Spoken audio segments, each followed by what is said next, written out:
Good morning, everyone. Welcome to the first meeting in 2021 of the Advisory Committee on Heritable Disorders in Newborns and Children.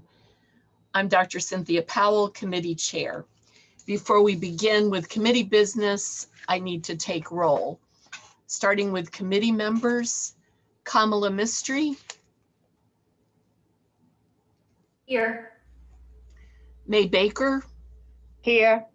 Jeff Brosco. Here. Kyle Brothers. Here.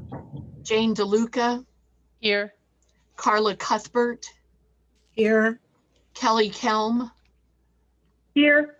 Michael Warren. Here. Sean McCandless. Here. Melissa Parisi. Here. And I'm here, Cynthia Powell. Anna Marie Saranen. Here. Scott Schoen. Here. And going on to our organizational representatives, Robert Ostrander.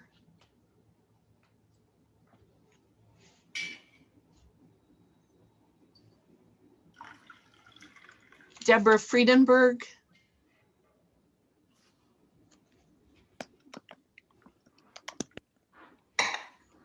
Maximilian Münke. I'm here. Stephen Ralston.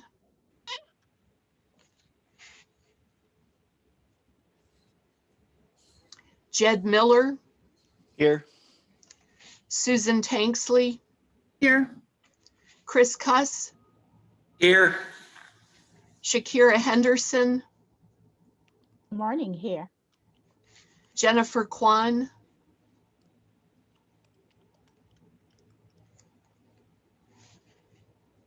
Jacob Hogue. I'm here. Natasha Bonham. Here. Sean Dolan. Here. Kate Walsh-Fockley. I'm here. Georgianne Arnold. Here. Thank you. I'm now going to turn it over to Mia Morrison, our designated federal official.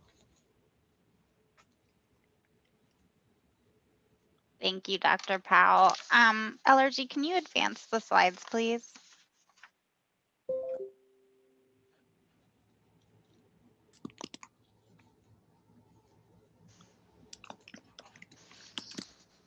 Okay, while they're getting the slides set up, I'm just going to go over some standard reminders that I have for the committee. I want to remind members that as a committee, we are advisory to the Secretary of Health and Human Services, not the Congress. For anyone associated with the committee or due to your membership on the committee, if you receive inquiries, please let Dr. Powell and I know prior to committing to an interview. And LRG, you can advance the next slide. Next. Thank you. I also must remind committee members that you must recuse yourself from participation in all particular matters likely to affect the financial interests of any organization with which you serve as an officer, director, trustee, or general partner, unless you're also an employee of the organization or unless you have received a waiver from HHS authorizing them to participate. When a vote is scheduled or an activity is proposed and you have a question about a potential conflict of interest, please notify me immediately. Next slide. All committee meetings are open to the public. If the public wish to participate in the discussion, the procedures for doing so are published in the Federal Register and/or announced at the opening of a meeting. For this May meeting, or for this particular meeting in the Federal Register notice, we said that there would be a period for public comment. Only with advance approval of the chair or DFO, public participants may question committee members or others present. Public participants may submit written statements. Also, public participants should be advised that committee members are given copies of all written statements submitted to the public, and we do state this in the FRN as well as the registration website. All written comments are part of the official meeting record and are shared with committee members. Any further public participation will be solely at the discretion of the chair and the DFO. And if there are no questions, I'll turn it over to Dr. Powell. Thank you, Mia. Can we have the next slide? Thank you. In December 2020, HRSA received the resubmission of the nomination package for MPS II, Hunter syndrome. HRSA has completed the initial review for completeness, and the nomination and prioritization work group is currently reviewing the evidence submitted in the package. I will continue to keep the committee updated and informed about next steps. At the December 2020 meeting, the committee voted to approve the review of newborn screening implementation for spinal muscular atrophy final report. After SMA was added to the RUSP in 2018, the committee developed the report in response to the former secretary's request for a report, quote, describing the status of implementing newborn screening for SMA and clinical outcomes of early treatment, including any potential harms for infants diagnosed with SMA. After the December meeting, I submitted the report to Secretary Azar and will let the committee know when we receive a response from the Department of Health and Human Services. The report is now available on the advisory committee's website. Next slide. As you know, the committee has undertaken a review of its evidence review and decision-making processes. In February 2019, the committee initiated this project by convening an expert advisory panel to consider the key components of the review. In 2020, the committee continued to gather feedback from both committee members and organizational representatives on ways to strengthen the evidence review process, including an examination of its newborn screening decision-making criteria and the decision matrix. This morning, we will address two additional components: the nomination process and review of conditions already on the RUSP. In terms of next steps, within the coming weeks, I will form a small working group to analyze the information we have gathered and summarize changes in subsequent meetings. The purpose of analyzing the entire review process is to improve the process, so there will be changes that may impact the information requested in the nomination form and considerations during the evidence review. I would like to note that any conditions nominated in calendar year 2021 will adhere to the current condition nomination and evidence review processes. We are targeting the beginning of calendar year 2022 for nominators to use the updated condition nomination form and have packages reviewed using updated methodologies. The committee will be kept apprised of this timeline and any changes. As part of this review, the committee will develop a manual of procedures and consumer-friendly guidance materials to educate newborn screening stakeholders on committee processes. Once changes are finalized, the committee website will be updated with guidance materials and a summary of the updated processes. Next slide. Committee members and organizational representatives received a draft of the December 2020 meeting summary to review. We received updates to the newborn screening decision-making and matrix discussion. Committee members received the revised draft in the briefing book. Are there any other additions or corrections before the committee votes?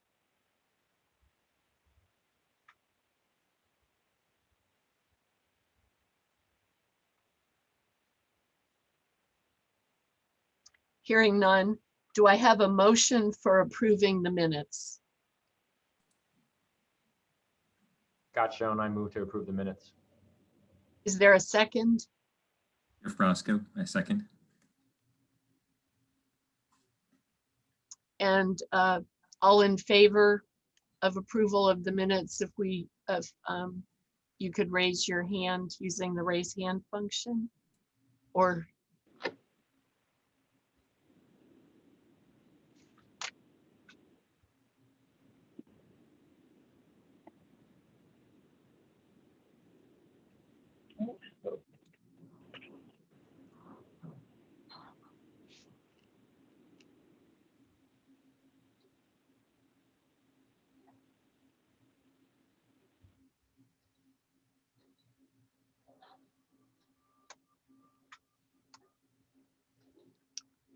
Has everyone had a chance to indicate their approval on the committee? Anyone opposed?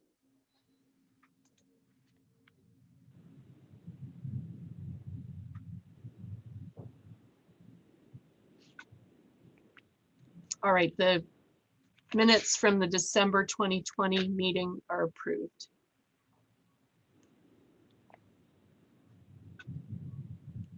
Next slide. Please note that we have a slight change in our meeting schedule today. The committee will reconvene from break at 12:35 p.m. Eastern Time instead of 12:40, and public comments will go from 12:35 to 1:00 p.m. Next slide. The meeting topics for today, Thursday, February 11th, are as follows. The committee will hear a series of two presentations from Dr. Alex Kemper. The first will be on processes for the review of conditions on the RUSP, and the second will be to explore potential updates to the condition nomination form. Next, I will provide a brief update on a committee initiative to develop consumer-friendly guidance materials on the condition nomination and evidence review processes. As noted, in the afternoon, we'll return from break at 12:35 Eastern Time instead of 12:40, and that's in order to hear from everyone who's submitted requests to make public comments. We received these from 9 individuals. Brittany Hernandez from the Muscular Dystrophy Association will update the committee on the Newborn Screening Saves Lives Reauthorization Act. Dr. Don Bailey from RTI International will discuss the Newborn Screening Modernization Project. Mike Hugh will provide a statement on his experiences as a parent of 2 children living with MPS II. Dylan Simon from the Every Life Foundation for Rare Diseases will discuss the organization's federal and state newborn screening efforts. After Mr. Simon, we will hear from Elisa Seeger, founder of the ALD Alliance. Then we'll hear from Deborah Green from the Sickle Cell Disease Foundation. Nikki Armstrong from Parent Project Muscular Dystrophy will discuss their ongoing Duchenne newborn screening pilot. Our last public comment of the meeting will be from Kimberly Tumanello and Heidi Walls from the Association for Creatine Deficiencies, providing an update on guanidino acetate methyltransferase, or GAMP deficiency newborn screening. For the last session of the day, we will have a panel of 4 presenters discuss continuity of operations planning within the context of COVID-19. Please note a slight change in the agenda. This panel will begin at 1:00 p.m. Next slide. Today, the meeting will end at 2:25 p.m. After the main meeting, the education and training follow-up and treatment and laboratory standards and procedures work groups will convene from 2:40 to 3:25 Eastern Time to discuss processes for the review of conditions on the RUSP and potential updates to the condition nomination form from each of the 3 work group perspectives. For all who are interested in attending a work group meeting at the end of the day today, we will provide a link to access the Zoom meetings in the chat box. We will also review instructions for accessing the Zoom links this afternoon. Next slide. Tomorrow, the committee will reconvene at 10 a.m. Eastern Time. We'll begin with updates from the 3 work groups, followed by committee discussion on the work group suggestions. After a short break, we'll conclude the meeting with a panel exploring innovations in long-term follow-up.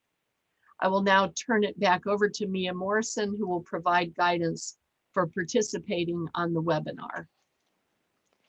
Thank you, Dr. Powell. Next slide, please. Members of the public, audio will come through your computer speakers, so please make sure to have your computer speakers turned on. If you can't access audio through your computer, you may dial into the meeting using the telephone number in the email with your Zoom link. This meeting will not have an all attendee chat feature, but we do have a period of public comment scheduled for later today. Committee members and organizational representatives, your audio will also come through your computer speakers, and you will be able to speak using your computer microphone. If you can't access the audio or microphone through your computer, you may also use your telephone to dial in, and you may find that number in the email with your Zoom link. Please remember to speak clearly and state your first and last name to ensure proper recording for the committee transcript and minutes. The chair will call on committee members first and then organizational representatives. In order to better facilitate the discussion, committee members and organizational representatives should use the raise hand feature when you would like to make comments or ask questions. Simply click on the icon at the bottom of your screen to raise your hand. Please note that depending on your device or operating system, the raise hand feature may be in a different location. To troubleshoot, please consult the webinar instructions page in your briefing book. I'll now turn it back over to Dr. Powell. Thank you, Mia. As I noted in my opening remarks, the committee is currently exploring potential ways to strengthen its newborn screening decision-making processes. Today, Dr. Kemper will begin by delivering a presentation on considerations and approaches for systematically reviewing conditions on the RUSP for the purposes of gaining additional information about the condition, including lessons learned on adoption and implementation at both the state and national levels. After his presentation, we'll open the floor for committee members and organizational representatives' questions and comments. Before we begin, I would like to introduce Dr. Kemper. Dr. Kemper is the Division Chief of Ambulatory Pediatrics at Nationwide Children's Hospital and Professor of Pediatrics at The Ohio State University College of Medicine. He completed his pediatric residency training at Duke University, followed by combined fellowship training in health services research and medical informatics with residency training in preventive medicine at the University of North Carolina. Dr. Kemper served as a member of the U.S. Preventive Services Task Force from 2014 through 2018. In 2011, Dr. Kemper joined the Executive Editorial Board of Pediatrics and developed a new section for the journal focusing on quality improvement.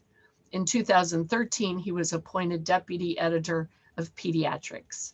I'll now turn it over to Dr. Kemper. Thank you very much, Dr. Powell, and good morning, everyone.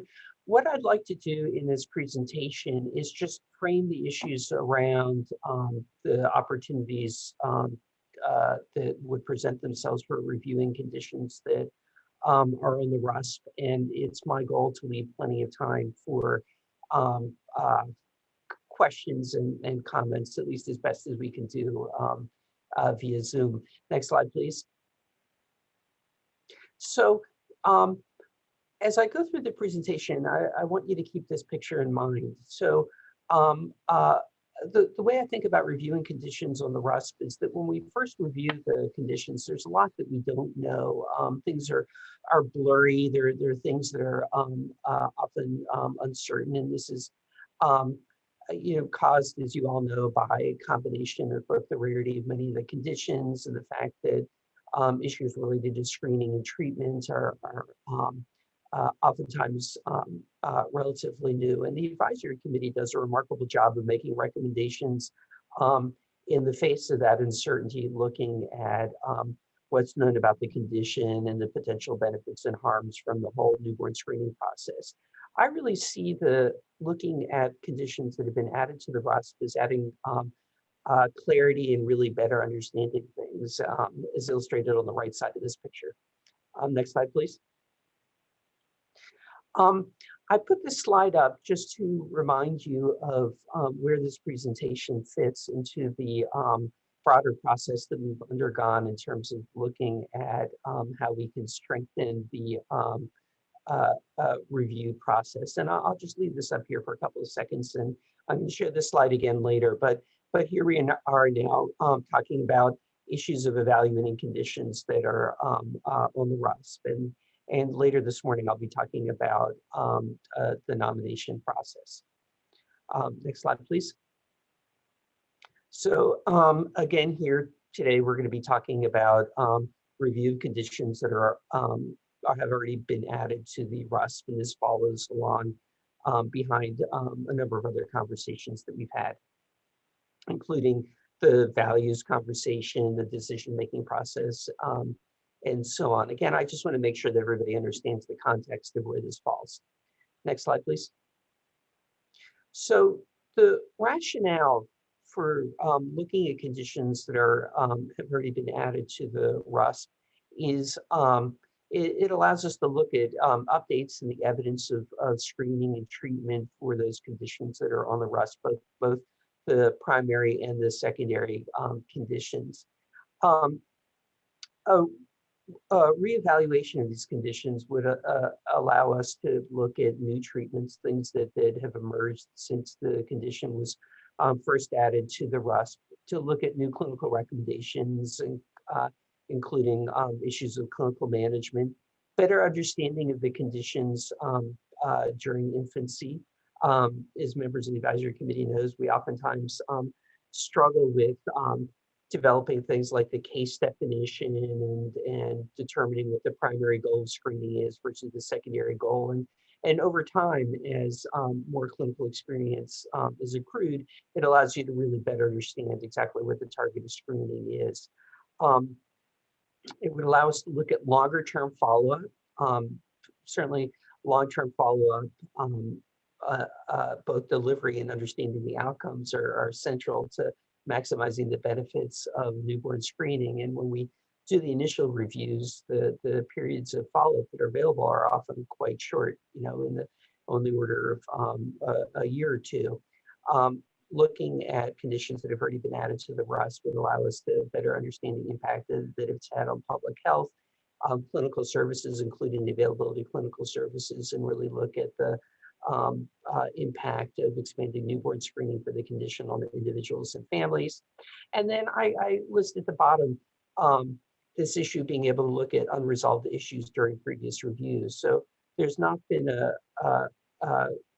an evaluation where important questions haven't been identified, and this really gives us a mechanism to be able to look back at any unresolved issues. And this is one of the reasons when we looked at the SMA again recently, is presented at the last meeting. That whole report was really focused on open questions at the end of the previous review where SMA was added to the RUSP. So I think that's a good model for how that could work. Next slide, please. So, the issues about this are first of all, thinking about the frequency at which conditions would be reevaluated. So one could imagine that the advisory committee might just say, let's look at conditions that have been added to the RUSP with a regular frequency, 3 years, 5 years, 10 years. I mean, obviously, I just put those up as examples. And one of the advantages of just having a regular cycle for conditions that have been added to the RUSP is that it would bring to the fore conditions that maybe people hadn't recognized as being important.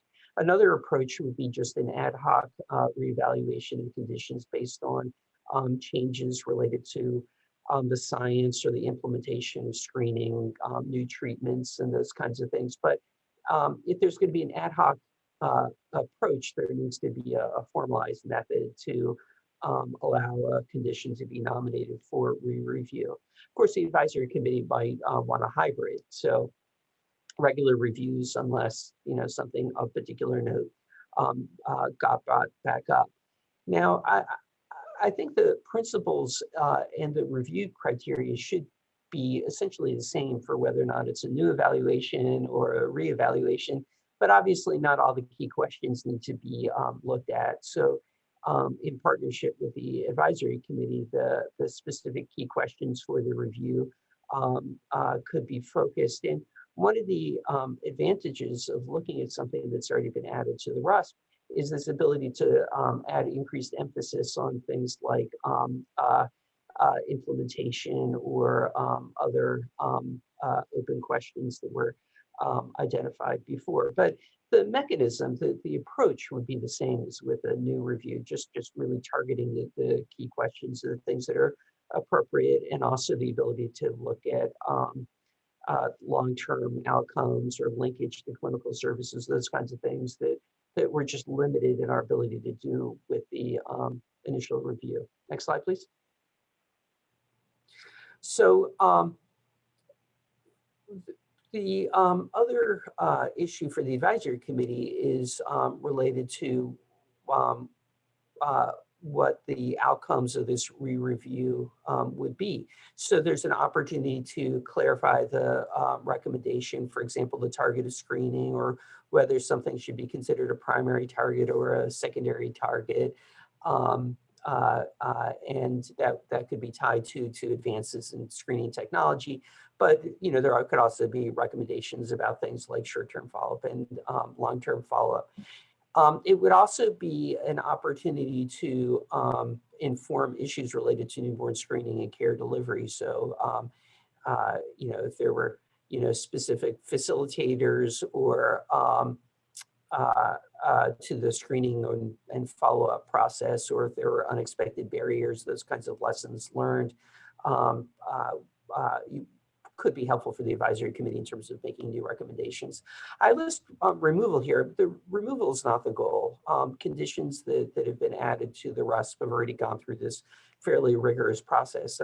So I just put that out there, but I don't think that that's the primary goal of this re-review process. Next slide, please. So this sort of mirrors the picture that I put up before with the art restoration.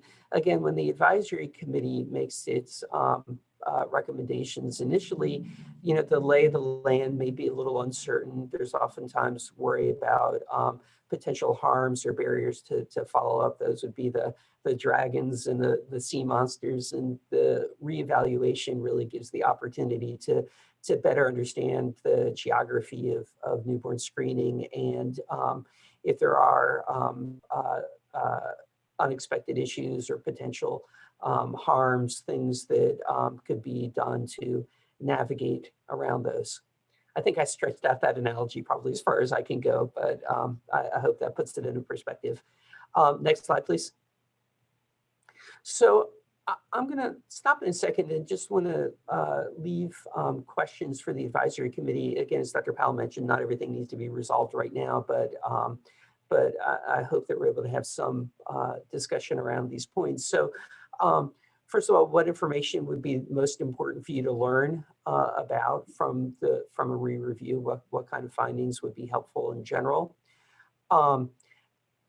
In what ways could a re-review help guide improvements in the process of newborn screening and follow-up, especially the issues of long-term follow-up? And then finally, in terms of a process thing, I'd be interested to hear members of the advisory committee weigh on whether or not they think that there ought to be just some sort of routine periodic reevaluation versus an ad hoc nominated process based on things that might have changed since the initial evaluation. And so now that I've laid out the issues, Dr. Powell, I'll hand things back off to you. Thank you, Dr. Kemper. We'll now take questions and comments from committee members first, followed by organizational representatives. As a reminder, please use the raise hand feature. And if anyone has problems with that, just either say something or raise your actual hand. I'll call on you in order of when you raised your hand. Please remember to unmute yourself, speak clearly, and state your first and last name before speaking. Let's see, and I saw Kelly Kelm, did you have a question or comment? I couldn't tell. I saw your hand raised first, but I know you were having some problems raising your hand. No, maybe I found the raise hand button, but no, I'm sorry, I don't. Okay. All right. On my screen, I'm just going to go who I see right now. So Scott Schoen. Thank you, Dr. Powell. So Scott Jones, North Carolina. So I guess, Alex, they took a slide down. I think it might be helpful to, if we could, I don't know if it blocks Dr. Powell's view of who is in there, but I think putting those questions back up is helpful to think back. But I think I'll start with frequency of the review, because that was the first thing that grabbed my attention was, so later on this afternoon, I'll be presenting about the National Contingency Plan, and written into legislation is that it has to be reviewed every 5 years, or typically something like that is reviewed after a major change. I wonder, Alex, if we can thread the needle on both, is that there is a frequency with which the committee looks at the whole panel just to see if there's anything of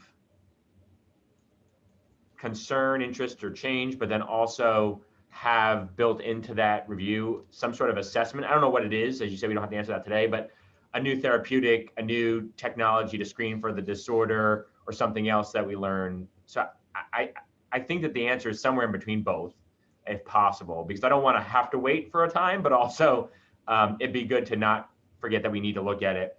I think in terms of what do we need to know, I think there's a range of technical, from the screening side itself, diagnostic, and obviously on the technical side, recently, or not even recently anymore, there's a recommendation on SUAC and tyrosine type 1, and then we can look at other types of targets, diagnostic, therapeutic, but also I always want to bring us back to the C in ACHDNC is children, and if we're going to be looking at these disorders down the road, it might give the committee an opportunity to start making recommendations, or looking at sort of the transition of these kids into childhood, and are there recommendations associated with that. So while we might be looking at and consider on the newborn screening side of these disorders, perhaps this gives us the opportunity to stretch our legs into the mission of the committee beyond the newborn period, newborn screening itself.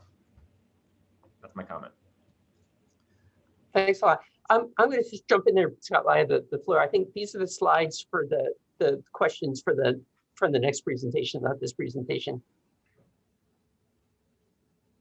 All right, next, May Baker. Hi, May Baker, committee member. So my comments is associated with secondary condition or secondary target. I think we need to be very careful how we phrase that. I do believe when the new condition be nominated, so in our mind, it's a screening for condition. I think it's important to include information when you use any markers screening this condition, what else potentially can pick it up. I wouldn't use condition. The reason I can kind of give you some example. For example, you use truck for skid. You may pick up some 22q11 deletion. This is a condition. But if we are using C3 isocarnitine to identify the PA-MMA, but you also may pick up the maternal B12 deficient situation. So this is not an infant condition, can be maternal condition. And also, let's say we use SMN1 exon 7, homozygous exon 7 deletion to screening for SMA. If you do not have SMA2 copy number to be part of the program, you may pick up the infant with homozygous exon 7, SMA1 deletion with SMA2 copy number 6, 7. Theoretically, that could happen, and this kiddo may not need the treatment. So I think if ahead of time, when the nomination going forward, and based on the understanding we have, logic we have, we can list the potential situation. I think is helpful. And I want to emphasize, we may use wording carefully, because secondary condition means you want them or you don't want them, and not everything is a disease stage. Thank you. Thank you. Michael Warren. Thank you. A couple of questions related to implementation that I'd want to think about. One is, as we add new conditions incrementally, What are the implications for states as they're adding this to their panels? How are they funding that? How is that impacting resources that are required both from a laboratory standpoint, but also the short-term follow-up standpoint on the public health side? I'm always curious, as I've shared with you all before, where there are opportunities for us on the federal public health side to think about how we support states and what those needs are. Similarly, what are the gaps that states are seeing in terms of follow-up and access to care for conditions? The second question I would have related to all of those things would be equity. And so not just is screening being implemented and what's that process like, but what does that look like across populations? And are we doing this in an equitable way, whether that's by race and ethnicity, whether that's by rurality, but important for us to consider that after we look at implementation. Thank you. Carla Cuthbert. Hi, this is Carla Cuthbert here. I just want to share some comments that some of our CDC colleagues had when we were reviewing some of these comments. So one of my colleagues pretty much stated, you know, in terms of the information we would want most to have from the review, it was stated, yeah, we want to be able to identify the gaps and obstacles to truly fulfilling the quote unquote promise of newborn screening, essentially. So again, this is something that is more of a holistic view, which I think that we really understand. Secondary conditions, I think, and again, we don't want to be cavalier about this. Should any of them be upgraded to core? And we want to make sure that there is, you know, a rigorous process for that review, not just a, well, this looks good. That's not the process here. So we want to make sure that perhaps that can be a question that could be discussed. I want to concur with Mike Warren. Health equity did come up. That is something that that has been part of the conversation for quite some time now. Are certain populations being disproportionately managed? I think that when we were thinking about this, we thought that the process of screening seems to be fairly equitable. However, you know, there may be parts that in the process that are less so. So is there proper confirmatory testing and diagnostic capability available to all populations? Continued care, are there specific groups that are being lost to follow-up? If so, why and how? So that would really be helpful to inform really the impact of our process. Long-term follow-up, again, we recognize that there are challenges with sustained funding for this. But again, looking at access to care, looking at patients that are lost to follow-up. As a lab person, I really want to, I'm specifically interested in, you know, some of the state programs, challenges and successes. And I really want to emphasize successes because I think that in this conversation, we might just be looking for, well, what's wrong? I think that we really should also recognize that as we have spent time doing screening for a number of years, that the states may have really come up with really helpful efficiencies that are helping to make things better and to streamline their processes. And to really recognize what we have done well, and really balance that with what are the gaps and what do we need to really fix and change and so on. So for the challenges, identifying risks and issues, identifying perhaps ways to strengthen testing and algorithms, interpretations, and that again, once we get information about outcomes, can really truly feed back into the testing algorithms that we've got. So that really should be used to help inform how we actually do some of the testing. Has multiplexing, second tier tests, and other ways that we're doing things, have those things been helpful? And so again, idealistically, I think having some form of checklist that sort of mirrors the nomination and prioritization and the package that we submit initially to sort of close that loop so that the things that we were looking at the beginning are things that we're looking at to sort of say, how have we done? Have we done some of this fairly well? Again, what, these things will all help to guide improvements. And again, as a federal entity and a funder, really, I'm looking at where do we need to reapply resources to help with the states.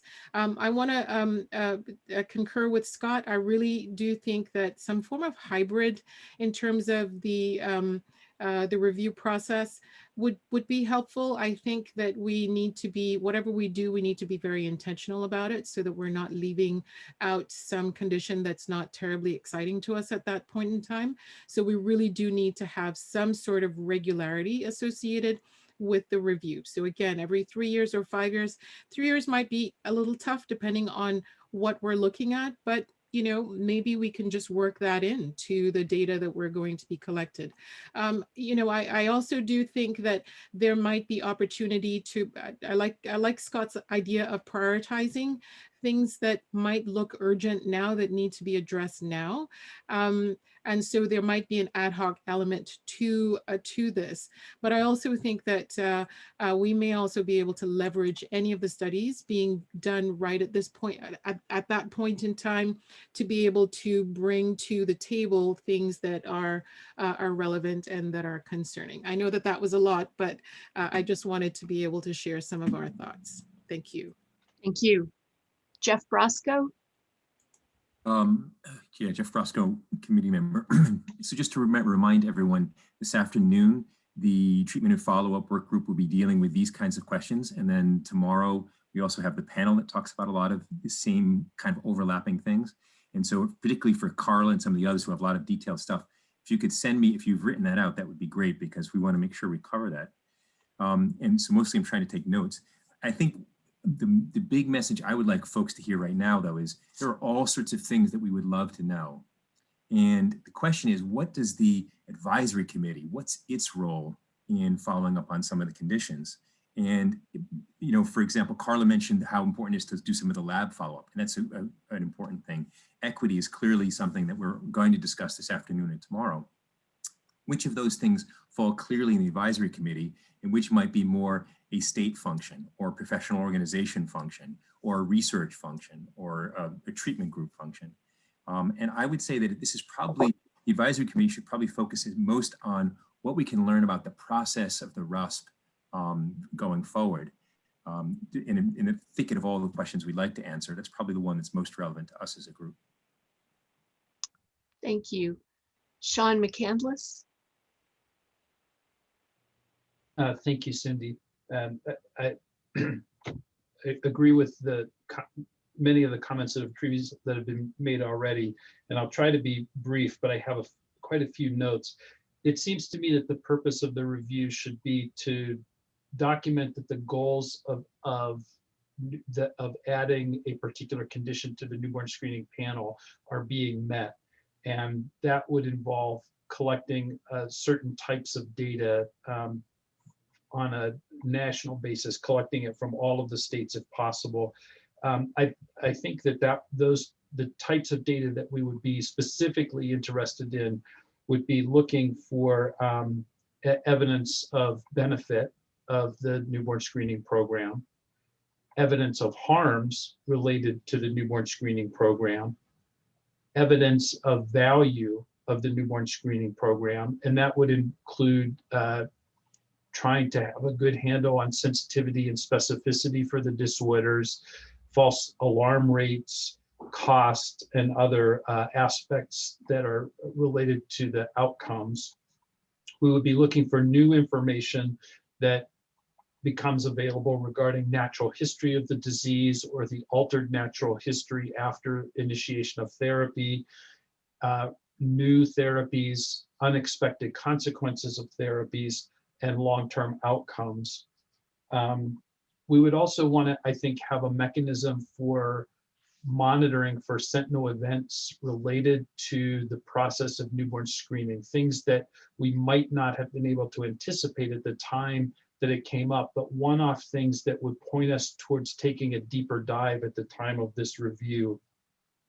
And then finally, I would advocate that the reviews need to be regularly scheduled, but they're likely to be at different intervals depending on the on the condition. And I think that if one were to look at PKU, you would want to, if you were looking for outcome information and other follow-up information, that review you would want to do down the road, 5, 10 years. For Pompeii, where most children die at a year or two of life, a 3-year evaluation would be a perfectly appropriate time. So I would advocate for some flexibility that's determined at the time that the program is initiated. When should the review be done? And the last thought I had was that I think that the review should be considered an evaluation, not necessarily, I don't necessarily think we need to apply sort of the decision matrix to every review, but the review should be done to confirm that we're meeting the goals of adding a condition to the RUSP to begin with. And if there is a question that's raised in that process, then a matrix-based review of whether the recommendation needs to be changed or removed should follow on. That should be a decision that's made at the time. Thank you. Thank you. Bob Ostrander? Took a second to unmute. This is Robert Ostrander, a key organizational rep. I'm going to try to stay focused on my what I think is one of the biggest issues we need to talk about with this, and that is the unintended consequences of these public health measures that are based on small studies and pilots initially, and specifically harms. So I think one of the main purposes of this should be to identify if unanticipated harms or harms out of proportion to benefit are found. So I think that should be a focus, number one, of how we choose which conditions. So maybe we'll have a schedule for some, but I think anything that, as we periodically look through the list, whatever sort of work group does that, the folks in the room should say, were there concerns about potential harms when this was added to the RUSP that we kind of decided didn't outweigh the reasons to add it? Or are there concerns now about unintended harms that would prompt a review on the ad hoc basis? And I think this happens. For those of us in general medicine, we see this all the time. I mean, we've kind of gone in a big circle. For instance, in adults with PSA screening, once we started screening for prostate cancer. And just like with these newborn screenings, we're suddenly detecting a whole lot more cases. And of course, the cases we're detecting are the ones that are relatively milder and may not have needed treatment. And there was a lot of harm outweighing benefit once that got implemented. And I think there's potential, certainly, with some of these conditions that have either milder forms or late onset forms, that we may harm some folks. And that might be one reason either to remove something for a RUSP, if it turns out that screening is what we did with prostate cancer sort of for a while, or at least make sure that those caveats get in there. So that really was my comment is we need to realize, and early on, be very aware that we're not causing harm outside of benefit, because the implementation ratio didn't match the pilot ratio, probably because of increased case detection. Thank you. Kamala Mistry? Kamala Mistry from ARC. Just a quick question. So I like Jeff's note about really attaching our ideas around evaluation to the goal of the committee, because I think we can get very broad in terms of what we're doing, and trying to really understand the swim lane or what those goals are, I think can tighten sort of our purview, and I think also help to curb some of the discussion or maybe ground some of the discussion in the work groups. Also, I wanted to ask Alex a quick question around, I think, Alex, you noted that the evaluation or the metrics, potentially, as we could call them, would vary or could potentially vary depending on the condition. Is that what what you said, or?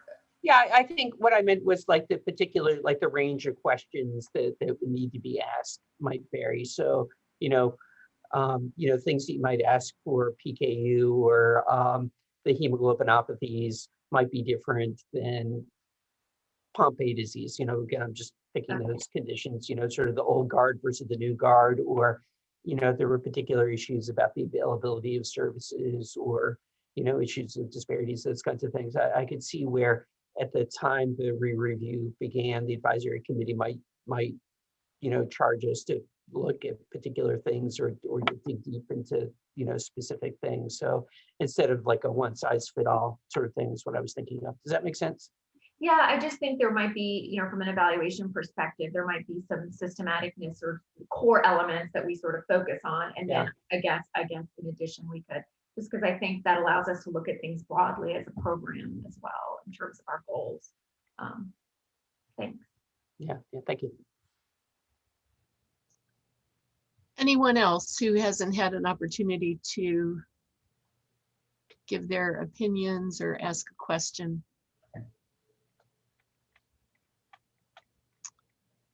Oh, let's see. Natasha Bonham. Hello, Natasha Bonham with Genetic Alliance. Thank you for this presentation. I really just want to echo a lot of what has been said. First, I think really thinking about the review process and not necessarily the order of what conditions would be re-reviewed, but really making sure that it is, I don't know if it's a mix or how we would prioritize it, but that we aren't just focused on the newer conditions. I think could be a lot learned from the conditions that we've been screening for decades at this point. My mind definitely goes to sickle cell disease and really seeing where we at with the stats and how has that changed or ebbed and flowed over the years. So I really think that would be important. And then I know that equity has come up a number of times, which is great, but I think really delving deeper and I don't know if this is just, well, I don't think it's just within the context of this question, but really broadly, just what does equity look like in newborn screening? And, from a condition perspective, but also from a whole process perspective. I think there is still some digging that needs to be done around that. I think oftentimes we do lean on, when thinking about equity, we look at loss to follow-up, which unfortunately, sometimes those conversations goes to, well, why aren't parents coming back? As opposed to saying, what are the either barriers in the system that are leading to some of those inequities? But I think that really using this as an opportunity to look at where are all those other gaps, as Dr. Cuthberg was saying, I think it could be a really good opportunity to go a couple layers deep in newborn screening around equity, which I know is of great importance to this committee. So thank you. Thank you. Anyone else?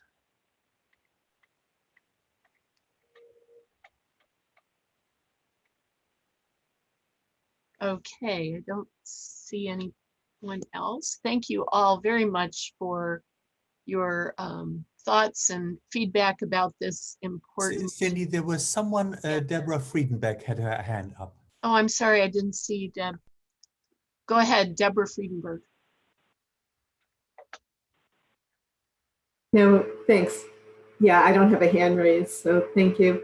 I agree with a lot of what's been said in terms of where we should be thinking about in terms of review.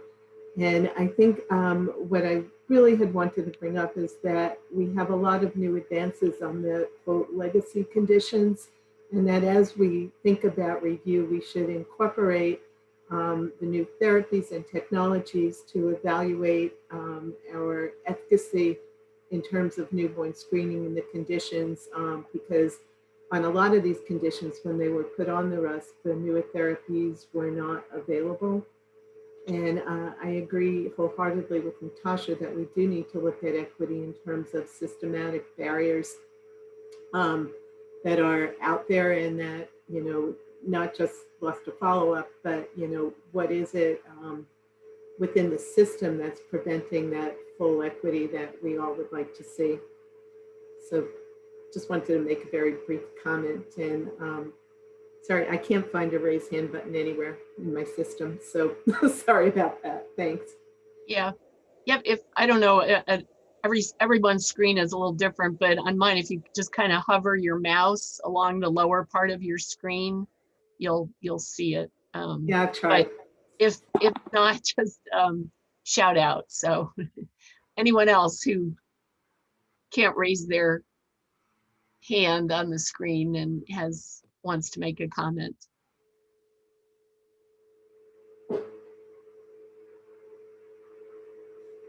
Okay, well, thank you all very much. I think, clearly from our discussion at our last meeting and today, this is a very important thing, that we're planning to do. And as we mentioned at the beginning, we will be looking at this in more detail. The work groups this afternoon will have a chance to discuss it more, so we'll be able to get feedback from others who were not able to hear from this morning. Also, tomorrow, we're going to hear a roundtable discussion about some of the challenges in doing this and other considerations regarding longitudinal follow-up.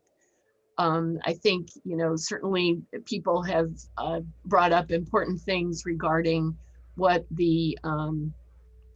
information would be most important. And, I've heard from several of you that, thinking about the equity issues, about, what is the outcome of adding a condition to the RUSP, and thinking about the specific condition that we're screening for, as well as other conditions that we're going to pick up, looking at some of the conditions on the secondary list, and thinking about perhaps what whether they should be moved up to the primary list on the RUSP. And I think also, not dwelling on everything again, but how are states going to do this? It may be easy for states to give information on the numbers screened and the numbers detected and numbers confirmed, but I have concerns about longer term follow-up and how we're going to be able to get that information, as well as how we're going to be able to pay for it. So, thank you very much. Let's see. Oh, I'm just looking at some messages that I'm getting from Mia. So as I said, we're going to be discussing this further, and we'll report back to the committee with next steps for the review of conditions on the RUSP.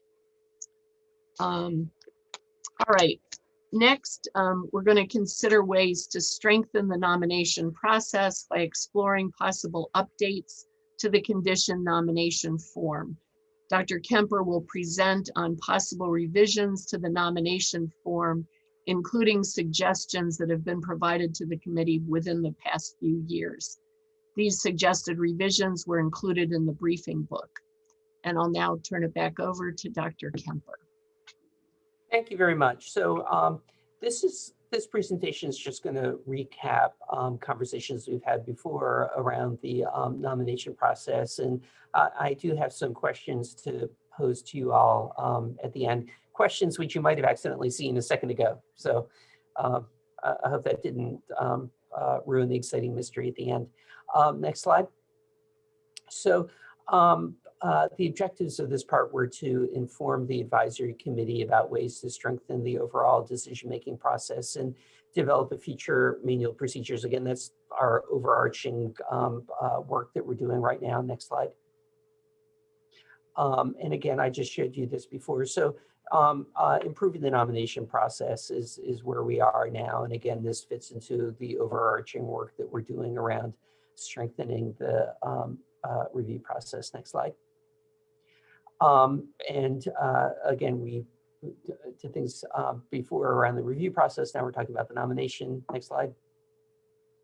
So this is a screen grab of the process for nominating a condition, which includes links to the nomination package and the next steps. Again, this is what's up on the advisory committee website. Can you advance, please? And so you all are well aware of the nomination process, but I just want to recap things a little bit to help motivate the conversation about opportunities to strengthen it. So external nominators prepare the nomination package and they submit it to HRSA. HRSA then reviews the nomination package for completeness and works with the nominators if there are any major gaps in that process. And ultimately, the package, once completed, goes to the nomination and prioritization work group, which looks at issues related to the seriousness of the condition, whether or not there's a clear case definition, the analytic validity of screening, the potential clinical utility around screening, the available treatments, and whether or not there is prospective pilot data. Again, the advisory committee expects there to be some sort of pilot data before a recommendation can be made. The nomination and prioritization work group looks at whether or not the requirements are met and whether or not there's likely sufficient evidence to move forward. It then presents this information to the advisory committee, who then votes about sending it to the evidence review group for a full review. Once something is handed to the evidence review group, the full evidence review is, as you know, we've discussed at many meetings, the scope of that, that process has to be completed in 9 months. So there's this critical time element to the process. Next slide. So the nomination process is really guided both by what is needed to move something along, as well as the needs of the evidence review group once something's handed off. So the more complete something is, the more straightforward the evidence review process is. So for example, making sure that the case definition, the targeted screening is clear and that kind of thing. And so the question has come up about how can the nomination process be more aligned to the evidence review process, or even down the line, the decision-making process that the advisory committee would have to go through. So again, by strengthening the information that comes in, then the review process and ultimately the decision-making process can be streamlined and be made more efficient. So the question has come up around, you know, what additional information could be there and what information is important to have early in the process. And certainly from reviews we've done, like SMA, even knowing who the experts are in the field as it comes, on the nomination process helps us to put together our technical expert panel. There are a lot of things that could go into the nomination process that would expedite the review process. And of course, moving forward, if the nomination form is modified, there'll have to be work done to make sure that the nomination or the potential nominators and the public are aware of these changes. And Dr. Powell talked about certainly that if the nomination form and process were to change, that would not be retrospectively applied to the current nominators and put them at any sort of time disadvantage. Next slide.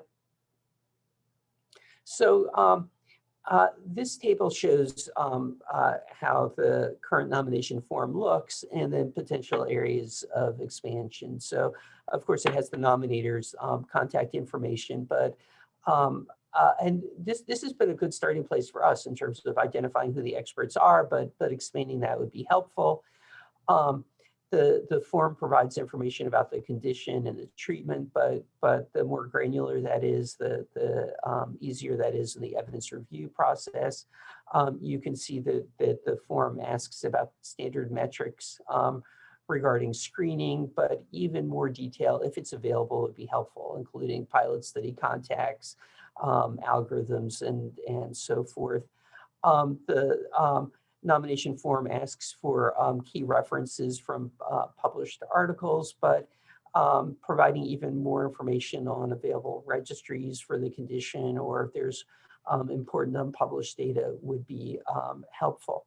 So, of course, the tension is the degree to which the nomination form provides all that information versus the potential work the nominators have to do. But having all the information that's listed on the right-hand column would certainly facilitate the review process.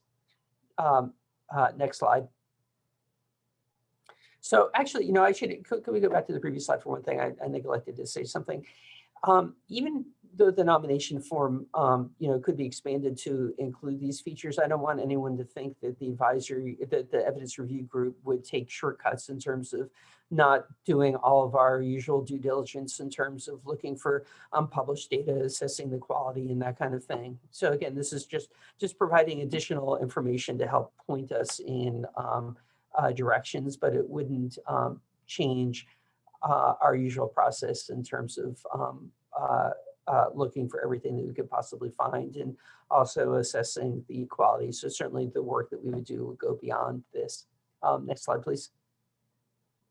So in terms of opening this up for the advisory committee, I'd ask you to reflect on whether or not the elements of the nomination form and what's needed for the evidence review line up. Is there anything that's missing? And if so, I'd appreciate your thoughts about it.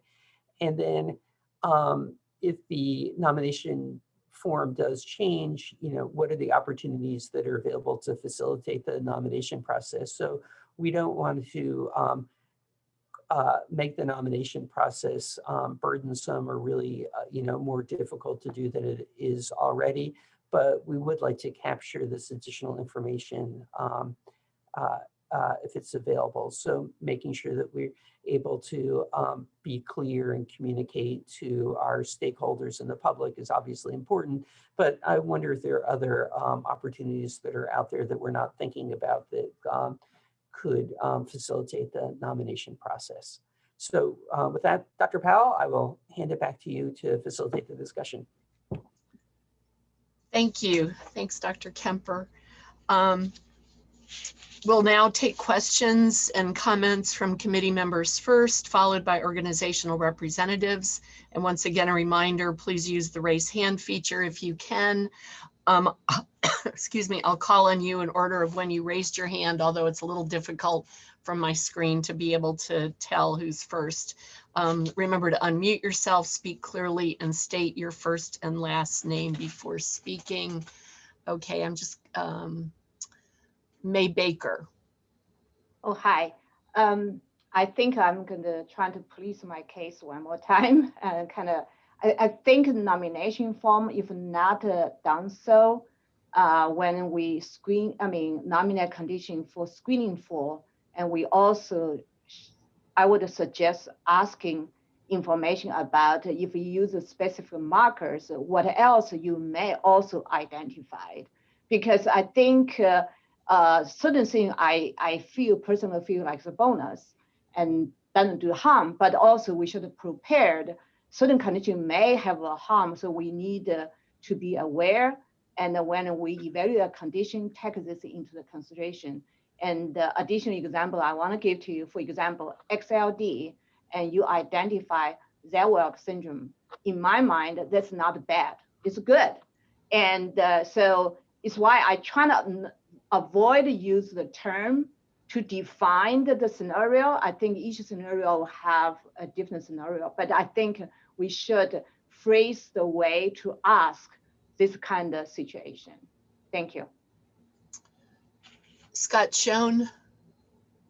Thank you, Dr. Powell. So Scott Schoen. So May, I think that is asked, right? So I guess, Alex, I'm trying to understand some of the tweaks you want to make to the form itself seem to be to help facilitate the evidence review, right? Not that we're talking here about changing the NNP process or what we're evaluating as part of NNP to evidence review. And before I quite, the reason I asked that is because having been part of the last few and in peer reviews, I feel like we have, at least I have had a good line of what is part of our assessment, what are the questions that the nomination and prioritization work group are looking at to make a decision about then pushing a condition to the, or let me back up, about then recommending for the advisory committee to recommend for full evidence review.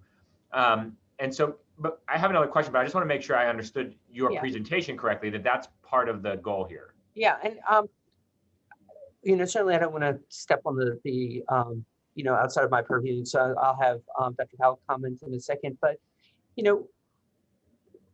there's a tension when the nomination and prioritization work group evaluates something, because there's going to be uncertainty regarding whether or not it should be added to the RUSP at the time something goes through the nomination and prioritization work group. We don't want the nomination and prioritization work group to, spend so much time trying to look at everything and then only put those things in where, there's a high level of certainty that something will be added to the RUSP, because that, the whole point of the evidence review process is to kind of lay bare everything that's known about newborn screening. And so I would hate to push so much stuff to the nomination and prioritization work group that they feel like they need to do a complete evaluation before things go through.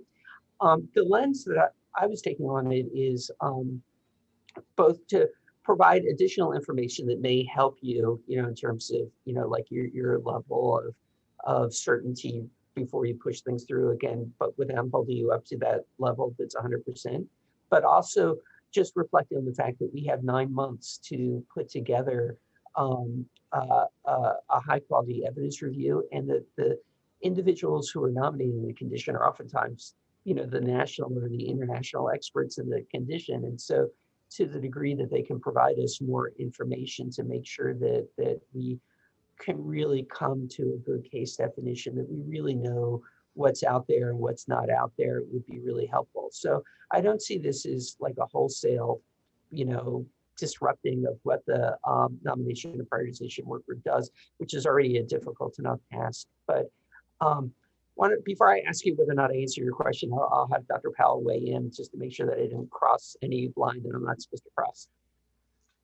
Yeah, no, I agree. I mean, I think it's not just information for the full evidence-based review, but also for the nomination and prioritization work group to consider as much information as is available, and certainly published information is a lot easier to get, add and review, versus, I know, Alex, especially for what you and KK do, trying to dig up the gray data is very challenging and time consuming. So, we definitely want to work together with the groups that are putting forth nomination packages. And I guess we'll, be able to talk a little bit about that in terms of some of the consumer friendly materials that we hope to develop. So. And just to build on that, again, I don't want to make the bar so high for nominators that people are dissuaded from nominating because they feel like they need to have, all this additional stuff, that it's really to help us know which path to go in. Scott, does that answer your question? Yeah, no, absolutely it does. Because I think that what you've added, what you've recommended to be added to the form makes a lot of sense in that aspect. So I agree with it. I don't think it's my perception is it wouldn't be a significant burden to request that additional information, because I actually think it will inevitably help conditions that are ready to move forward to evidence review, help the NMP group get to that decision. I do feel that what we ask for now, when nominators have the data and complete it thoroughly, is very, I think it's very well thought out, and the groups that brought that together prior to me joining, I think should be commended for really how well that process was thought out in advance of evidence review. And I think that, and I'd like to commend HRSA and the team who have done a lot of work around educating nominators and helping facilitate package production or giving feedback. We've had a couple recently where we've provided feedback, I think is great. So the minor tweaks, I think this is a great quality improvement review. And these minor tweaks that are being recommended, I feel only benefit without adding a substantial burden to the process. Thank you. Thanks. Jeff Brosco. I agree with what Scott said. And Alex, I think that the original, Scott and I've been in a bunch of the nomination and prioritization work groups over the last few years. And I think the process is pretty good, and Hers has done a great job. And your suggestions are all excellent ones, I think can be done. I think tying this to the previous conversation we just had between 10 and 11 o'clock, I think is a critical piece we're missing, and a sort of minor piece that'd be nice to add. And that critical piece is, if you think about how Carla framed follow-up, are we fulfilling the promise of newborn screening? And Sean's was really nice too. Are our goals being met? I think we should ask the nominating group to say, what are the goals? And with a couple specific measurements. So is it merely mortality? Is it ventilator-free survival? Is it a quality of life measure? Saying, here's how we know we've been successful. They're in the position because there's families, there's advocates, they're the world's experts in those conditions, and they're probably in the best position to be able to say, here's how we know we've been successful. And that helps all the rest of us sort of judge, okay, what are the likelihood of getting there, and in longer term, seeing whether it's been true or not. So I think asking the nominating group to say, what are the 2 or 3 or 4 key outcome measures that we can look at and say, yes, we hit a home run, or we're not quite there yet, would be really useful. And then sort of a minor second thing is at least say something about the prospect of longitudinal follow-up. We have this registry in place, you sort of mentioned that, and here's how we could, going forward, keep track of whether we've met those goals or not. And I think we've mentioned in previous years, before the lost year of 2020, that this wouldn't be part of the nomination scoring, right? Because some groups obviously have a lot more resources than others, but at least saying we have a national registry, 2/3 of kids are in it, we think this could keep going forward, and we'd be able to judge whether we met our goals or not. That's very helpful. Thank you. Thank you. Robert Ostrander. Yeah, hi, Robert Ostrander, AAFP. I'm going to just, I thought I might be able to lower my hand when I saw Jeff up there talking about long-term follow-up, but there are 2 parts of the longitudinal follow-up question. One of them is the data collection to see if we're meeting our goals. And that would be wonderful to have, to see if there's a plan in place, if you can put that on the nomination form is, like all the forms you fill out online, it's optional, or this field is not required. But I do recommend that we have a required field that says what not the data gathering of longitudinal follow-up is, but actually the care portion of longitudinal follow-up. And we in the long-term follow-up and treatment subcommittee run into, if we had this sort of dichotomy discussion along, what do we mean by longitudinal follow-up? Do we mean data gathering and success, or do we mean actually the clinical side? And as a clinician, I always think about longitudinal follow-up as actually being the care. And I think there should be a requirement that there be some image of what happens after the initial intervention to follow these kids. It doesn't mean the system has to be in place, but I think the word we've used, before our hiatus this year, was some sort of a blueprint or a vision. If there isn't a blueprint or a vision of how that's going to happen, how these kids are going to be taken care of after the initial intervention, assuming it's a one and done intervention, which some are and some aren't, or even the foods for the metabolic diseases, if there isn't a vision of how that's going to be done, then I don't think that it's ready for addition to the RUSP. I mean, there has to be an idea how that's going to happen, and I don't think the pilot studies necessarily provide that, and that's what we're relying on right now for our evidence review. So I would like to see a line on there that has to have something in there about our vision is for the treatment side of longitudinal follow-up as opposed to the data gathering side of it, if that makes sense to people. Yes, thank you. Jed Miller? Yes, hi, Jed Miller, Association of Maternal and Child Health Programs. I think at one point last year we had discussed the value of knowing the resources behind a given nominator, and I know on the first page of the of the form there, it talks about the nominator and the organization, and then any other sponsoring organizations. And I'm just wondering, based on that, would there be value in having a disclosure of sorts to say, this is how much money, the total operating budget of this organization, for instance, and if any money has been specifically allocated for this nomination process. And I'm wondering if that would give a better context for the nomination, and thinking about people who have fewer resources, whether that would help level the playing field, so to say.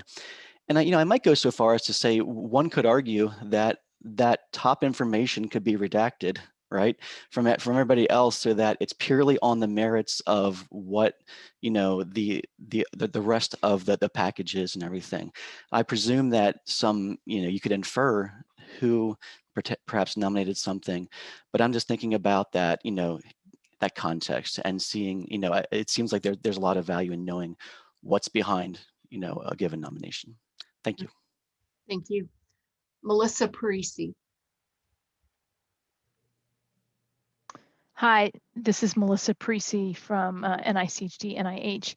I just wanted to make a brief comment, sort of following up what May Baker was saying earlier and a couple others have commented on, which is the whole issue of the case definition. I think that when a nomination packet is put forward, that the nominators do their best effort at case definition.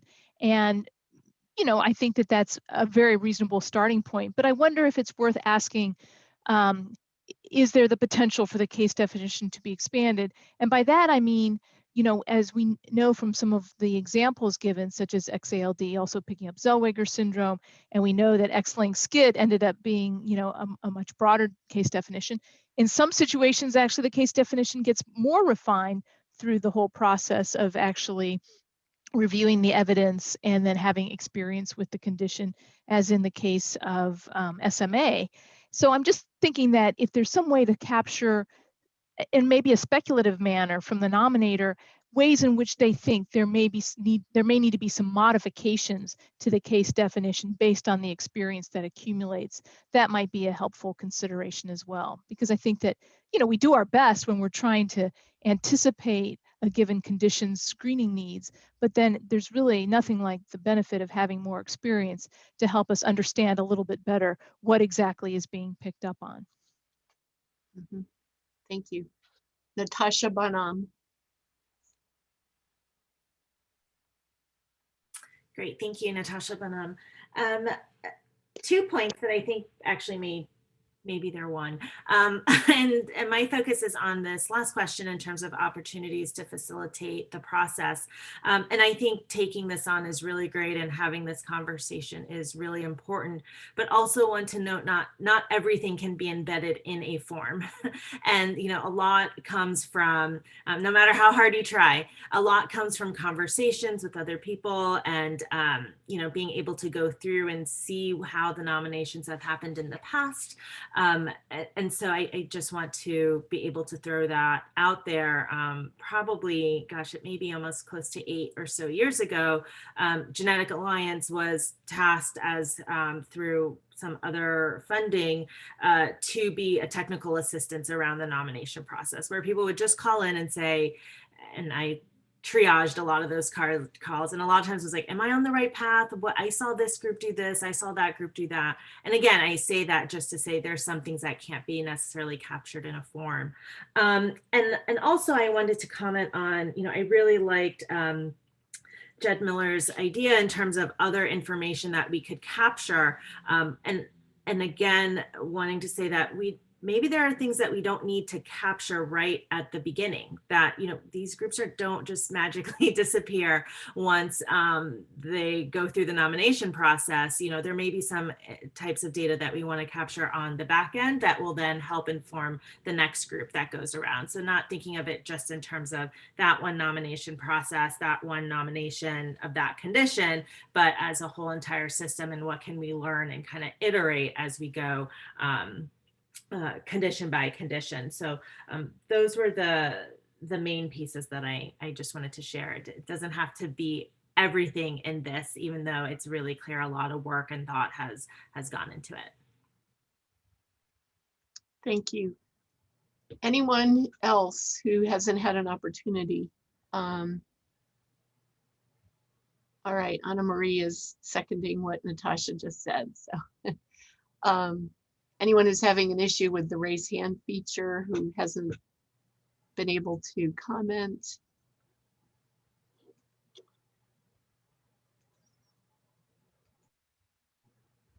I'm not seeing anyone. So thank you all. You know, I think, again, this is also an important area. I've heard, you know, people say in the past, like the nomination form is deceptively easy, and there's a lot more that needs to go into it. Although, you know, being on the other side and wanting to get as much information in a timely manner as possible, you know, it is challenging, and we do, you know, benefit, I think, from having as much information as possible. I think, you know, overall people feel, it sounds like that, you know, we're just looking at some tweaking versus any type of major revision, that it works quite well already. Thinking about issues of case definition, which is really something that we can't, you know, it is often not available at the time the committee initially, you know, reviews things, but that will be important. Sean McCandless, I see you have your hand up. Yeah, thanks, Cindy. This is Sean McCandless. You said something that I think triggered something that I've been reflecting about recently, and I'm relatively new to the committee, so I may not really fully grasp the intricacies of the mission and the expectation of this committee. But it does seem to me that the nomination form is not so much, it's not sort of one group of people asking another group of people to do something for them. It's really a way of formally initiating a relationship, a process that you're going to enter together with the committee and the nominator to develop the package of information and evidence that's needed for the committee. The committee ultimately has the responsibility to make the decision. The nominators have the responsibility to support the committee and help gather the evidence that's needed as much as they can, with lots of resources available through Alex Group and others. But to me, I think it's really important that we keep in mind that it's not it shouldn't be a competitive, or it should be viewed very much as a relationship building opportunity and mechanism, and therefore it's not sort of you put it in and then you cross your fingers and wait to see what happens, but rather you put it in and you enter into a relationship and start this process together to collect data and come to a decision. Thank you. Kate Walsh-Fockley. Hi, Kate Walsh-Fockley, National Society of Genetic Counselors. In the interest of seconding comments, I wanted to second Jeff Brosco's comment about including information about goals of newborn screening, particularly because this gives an avenue or an opportunity to get some of the parents' perspectives, since they are involved in the nomination process. We hear very different perspectives from folks like the Newborn Screening Roundtable, and I think definition of goals might give us a broader perspective from the parents' side, and I think that's really important. Thanks. Thank you. Mia Morrison. Thanks, Dr. Powell. This is Mia Morrison, designated federal official. And I think that this has been mentioned, but I'd just like to reiterate that HRSA and Dr. Powell were available to provide technical assistance to groups that are nominating conditions. And I think that Scott Schoen mentioned earlier that we had been providing TA to different nominating groups earlier this year. So I just wanted to state that. Thank you. And as with our earlier topic, you know, the work groups this afternoon will have an opportunity to discuss this and hear from work group members who otherwise may not have had an opportunity to give their opinions and provide feedback. And then we'll hear tomorrow morning from the work group chairs or co-chair about that. Let's see, anyone else? let me just double check my list here. Okay. All right, let's see. So we're running a little bit ahead of time, but that's okay. We can go on. I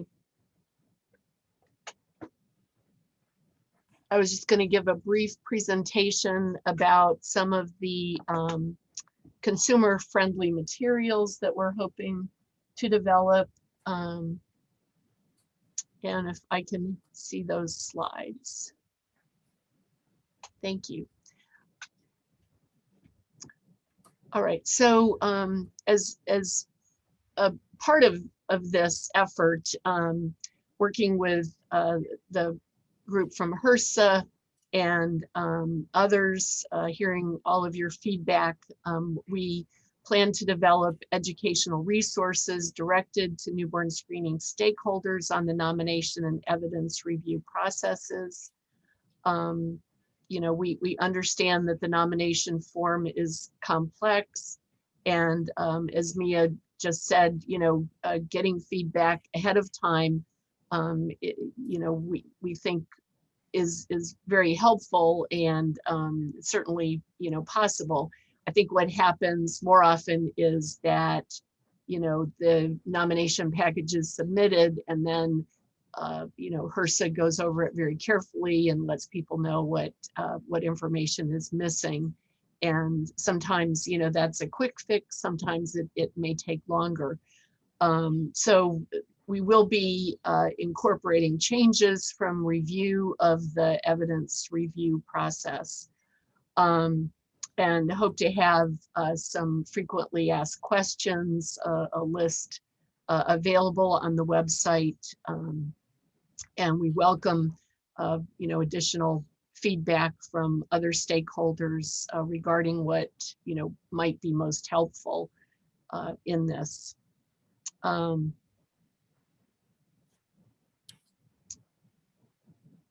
Any additional comments, suggestions about this process? I saw something.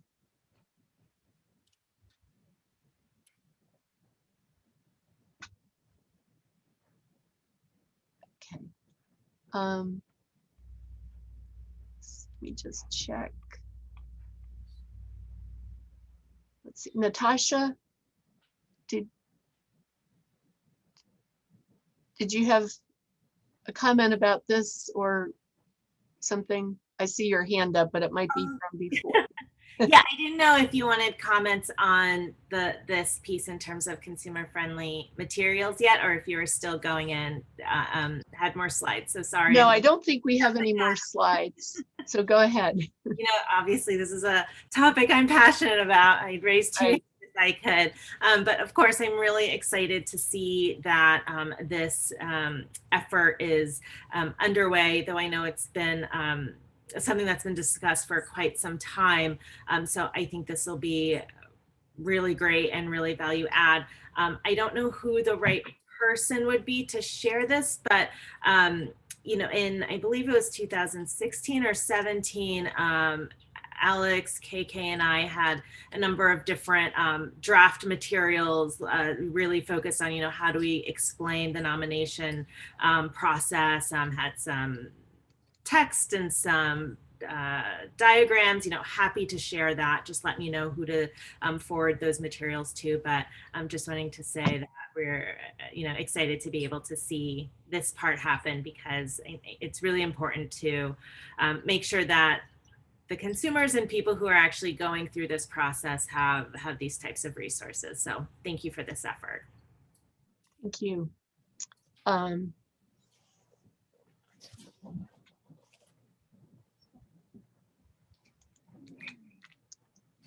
Anyone else?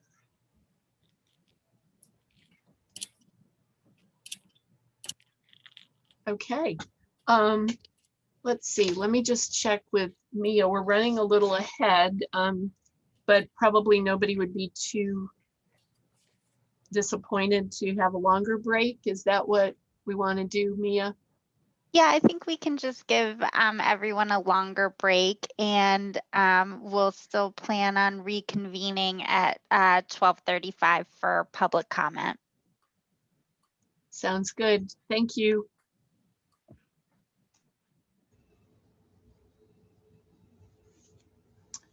Welcome back, everyone.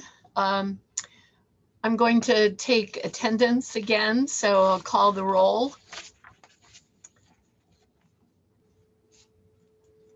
Kamala Mistry. I think she's going to be a little delayed, so she'll be back. She'll be rejoining us shortly. May Baker. Here. Jeff Brosco.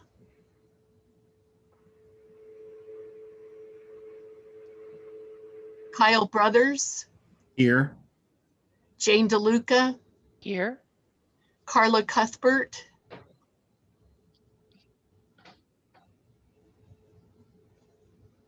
I think she may be a bit delayed getting back also. Kelly Kelm. Here. Michael Warren. Here. Sean McCandless. Here. Melissa Parisi. Here. I'm still here. Anna Marie Saranen. I think she was possibly going to be a little late too. So Scott Schoen. Here.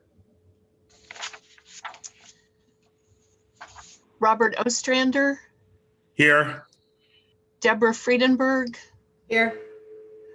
Max Mjunke. Here. Stephen Ralston. Here. Jed Miller. Here. Susan Tanksley. Here. Chris Cuss. Here. Shakira Henderson. Here. Jennifer Kwan. Here. Jacob Hoag. Here. Natasha Bonham. Here. Sean Dolan.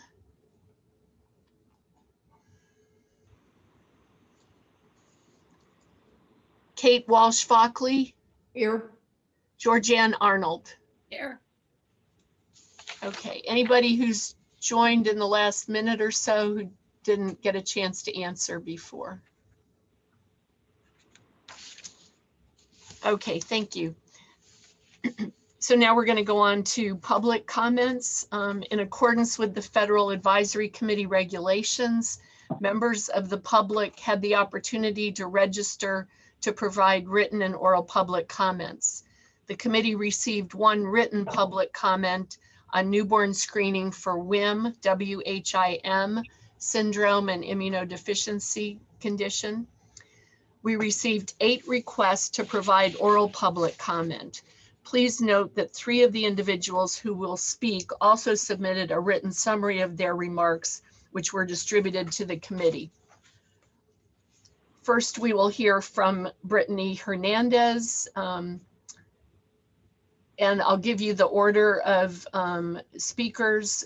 Brittany Hernandez, Dr. Donald Bailey, Mike Hugh, Dylan Simon, Alyssa Seeger, Deborah Green, Nikki Armstrong, and last Kimberly Tumanello and Heidi Wallace. So first we'll hear from Brittany Hernandez. Thank you, Dr. Powell. And thanks to the committee for the time today. I will be brief. I want to provide a short update on the reauthorization status in Congress of the Newborn Screening Saves Lives Act. As everyone here knows, the authorization for the program lapsed in 2019. I have had the pleasure of working with other stakeholders across the newborn screening community towards a positive reauthorization of the program. I am pleased to report that the reauthorization bill has been introduced in the House side by our longstanding champion, Lucille Roybal-Allard of New York. And we anticipate quick introduction on the Senate side by the same Senator, Maggie Hassan, here relatively soon. I also wanted to share some information provided by March of Dimes regarding funding levels. So for 2021, both HRSA and the NSQAP got $1 million increases, and we are continuing to advocate for 2022 for robust increased funding for the work across HRSA and the work that all of you are doing.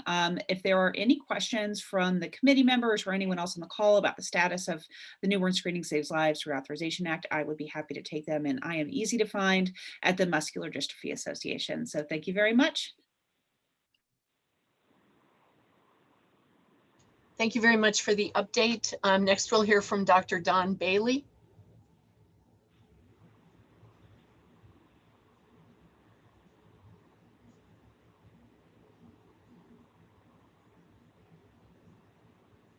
Don, are you available? Dr. Bailey, if you're on the line, please raise your hand. Here he is. We can't hear you, Don.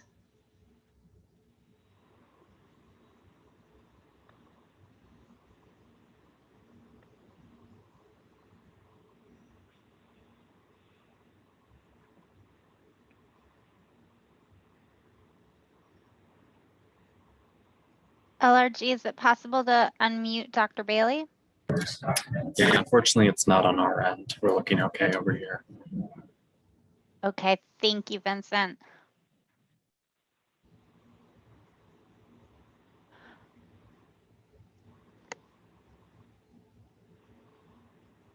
Dr. Powell, why don't we go to the next public comment, and hopefully Dr. Bailey can troubleshoot while we hear from our next commenter. Okay. We'll hear next from Mike Hugh. Thank you, Dr. Powell, for the opportunity to speak here. Hello, everyone. My name is Mike Hu. I'm a father of 3 boys. 10 years ago, my 2 older sons were diagnosed with MPS II, which I'm sure you're familiar with, as its ROS nomination is being reviewed. In my boy's case, a single point mutation caused the key lysosomal enzyme IDS to completely lose its function, and large sugar molecules accumulate in all their bodily tissues, leading to organ malfunctions, developmental delay, and will eventually lead to premature death. Diagnosed around the same time at the age of 4 and 1, both boys have undergone nearly a decade of standard enzyme replacement therapy, and the younger one has so far fared much better, both physically and developmentally. One key difference is his early diagnosis at the asymptomatic stage, thanks to his brother's diagnosis, and the early start of treatment when physical and neurological damages were limited. Imagine if they were both diagnosed as newborns and treated immediately. Our journey with MPS II has turned me into a devoted advocate. 3 years ago, I resigned from my full-time job as a molecular diagnostic test developer to focus on newborn screening initiatives, which I believe is key to systematically winning the battle against devastating genetic diseases like MPS II. As a parent, I deeply appreciate the collective effort and landmark work by the ACHDNC since its inception. As an advocate and a diagnostic industry veteran, I believe there are a lot more we can do to improve the system and help more babies and their families. We're witnessing the takeoff of exponential growth in technology and therapeutic innovations. What has happened in the past decade was unimaginable 10 years ago. To stay ahead of the curve, we must start making systemic changes that can help accommodate disruptive technology advancements and maximize the therapeutic benefits of these innovations. I appreciate the effort from the committee to have started reviewing the process for improvements. Other comments, which we'll hopefully hear from Dr. Don Bailey and Ms. Eliza Seeger, have some excellent points about the ROS nomination system. I will not provide any spoilers, but do want to emphasize how critical it is for us to revamp the system now. The current newborn screening system was established out of the needs for fundamental changes and has been a textbook example of systemic innovation.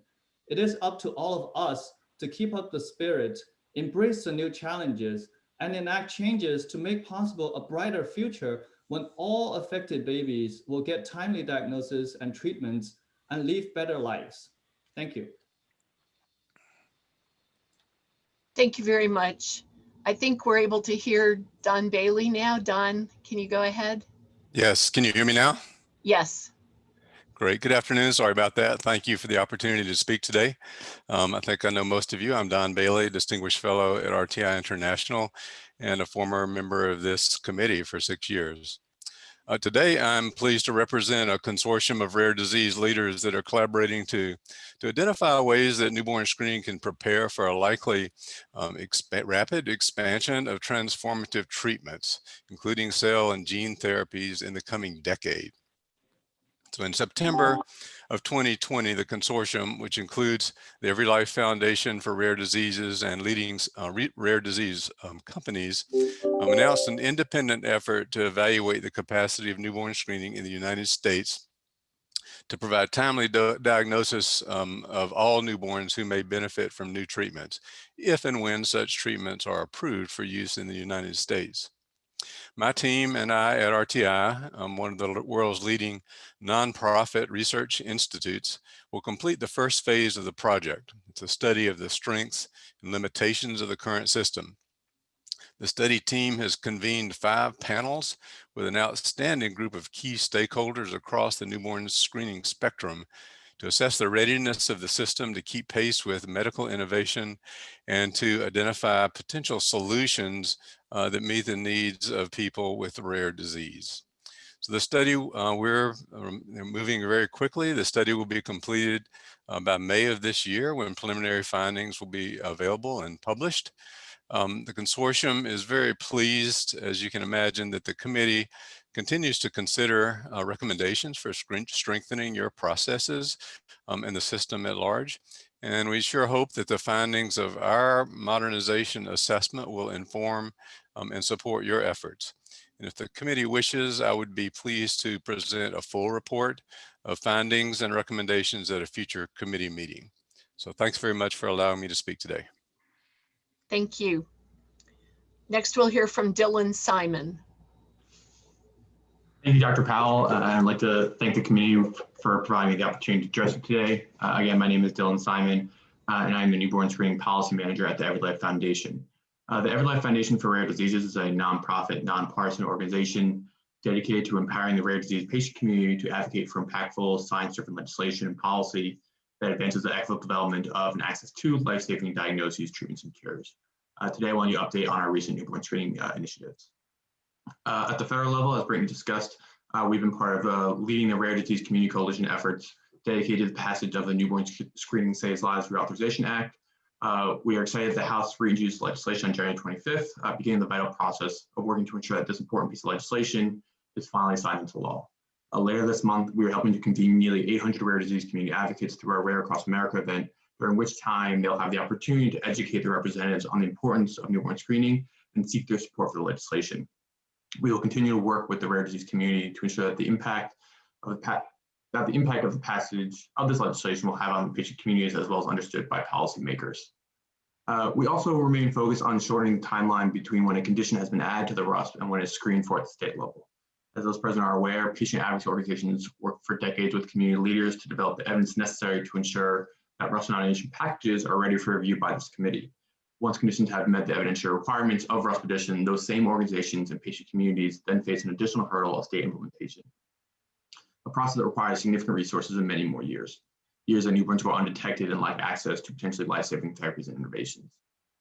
The Every Life Foundation RUSP alignment legislation ensures that states must screen for all RUSP conditions within a specified amount of time following conditions addition to the RUSP, while also ensuring that there's a long-term funding source for a newborn screening program to facilitate this implementation. Within states where the legislation is passed, we have worked with the state laboratories and legislators to ensure that both resources and timeline requirements meet the needs of each state program. We have already successfully passed legislation in California and Florida, and this year we're pursuing similar legislation in Arizona, Georgia, Ohio, and North Carolina.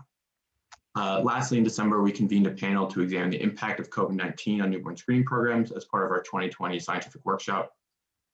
We heard from state lab and pilot study leaders and are in the process of assembling the takeaways into a manuscript. One central theme throughout the discussion was the importance of considering newborn screening as an essential service to ensure that there's a plan to support the program in times of public health emergency and that the plan must encompass the full range of services rather than just be focused on emergency planning for laboratory services. We look forward to continued discussion to identify changes we need to make in emergency preparedness planning and to ensure that the positive lessons that we have learned from COVID can be integrated into our policies moving forward. I want to thank you again for the opportunity, and we're excited for all the great work that's occurring within newborn screening space and looking forward to working with you to continue to help advocates effectively navigate and engage within the community. Thanks so much. Thank you. Next, we'll hear from Alyssa Seeger.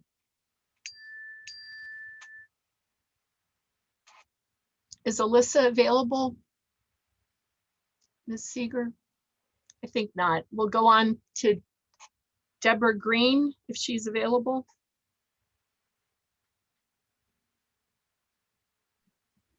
Hi, I'm here. Can you hear me? Yes.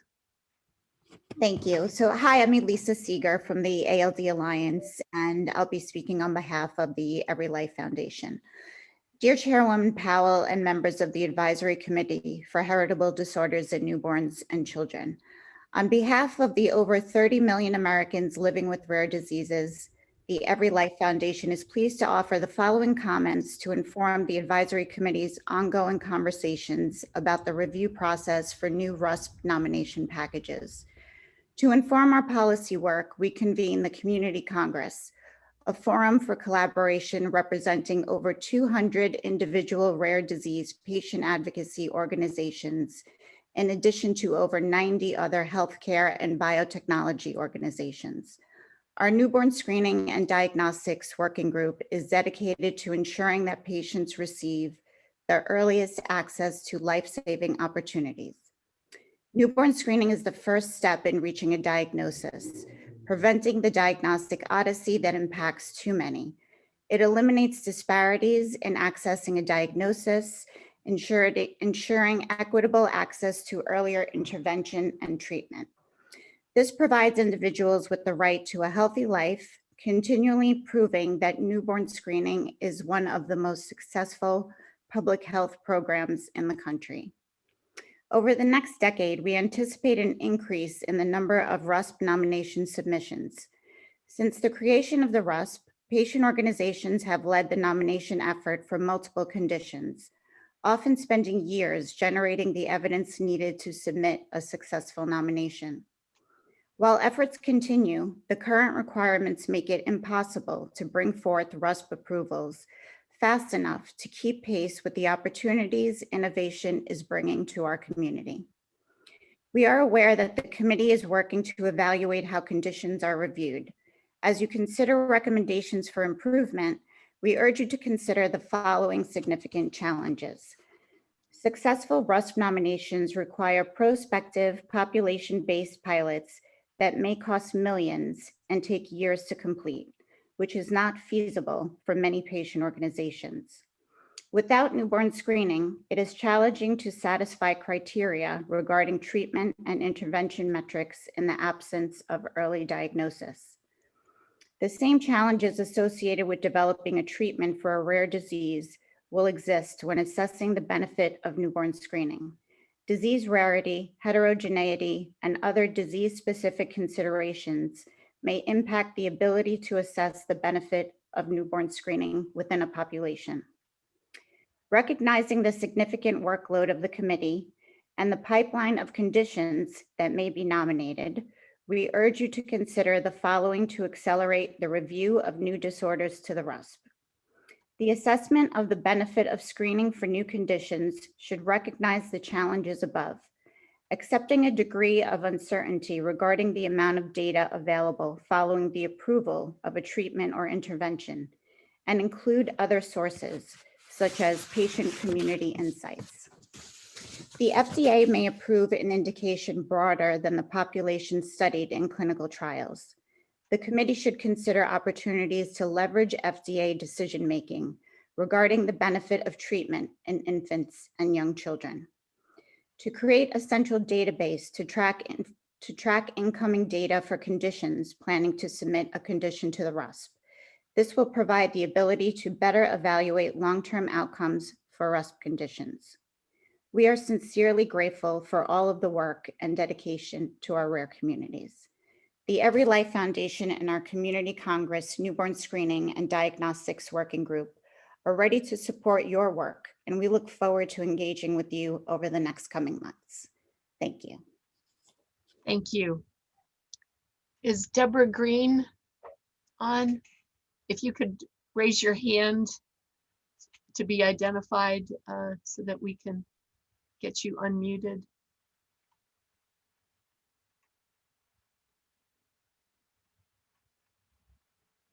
No.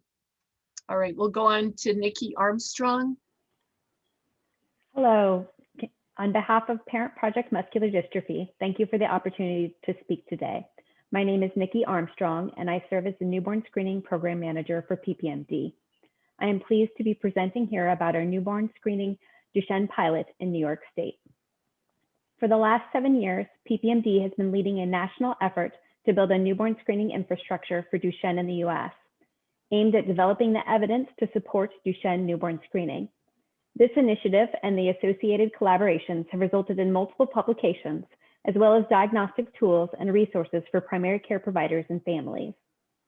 Our Duchenne effort has convened experts and established the partnerships required to implement nationwide newborn screening for Duchenne. PPMD's Duchenne newborn screening program incorporates expertise from leaders within NIH, HRSA, FDA, CDC, AAP, the American College of Medical Genetics and Genomics, past DMD pilots, the broader newborn screening community, and the Duchenne community.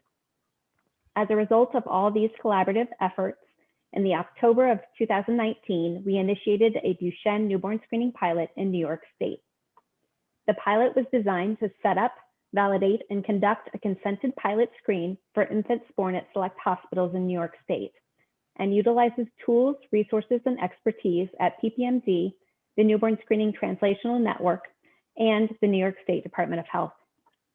Our pilot is being funded through a unique model. PPMD has convened a pre-competitive consortium of biopharmaceutical industry partners with a commitment to early diagnosis and intervention in Duchenne. Consortium members currently include PPMD, PTC Therapeutics, Sarepta Therapeutics, PerkinElmer, Solid Biosciences, and Pfizer Inc. The pilot is guided by a steering committee comprised of representatives from federal agencies, provider groups, and from key Duchenne stakeholder communities. The pilot is utilizing the FDA-approved CKMM assay. More than 20,000 babies have been screened in the state of New York as of the end of 2020, and 3 newborn boys with Duchenne Becker and 1 female carrier have been identified. Families with a child with Duchenne or Becker are followed in the health system's associated multidisciplinary neuromuscular clinics. Parents complete surveys that provide their input on the family perspective.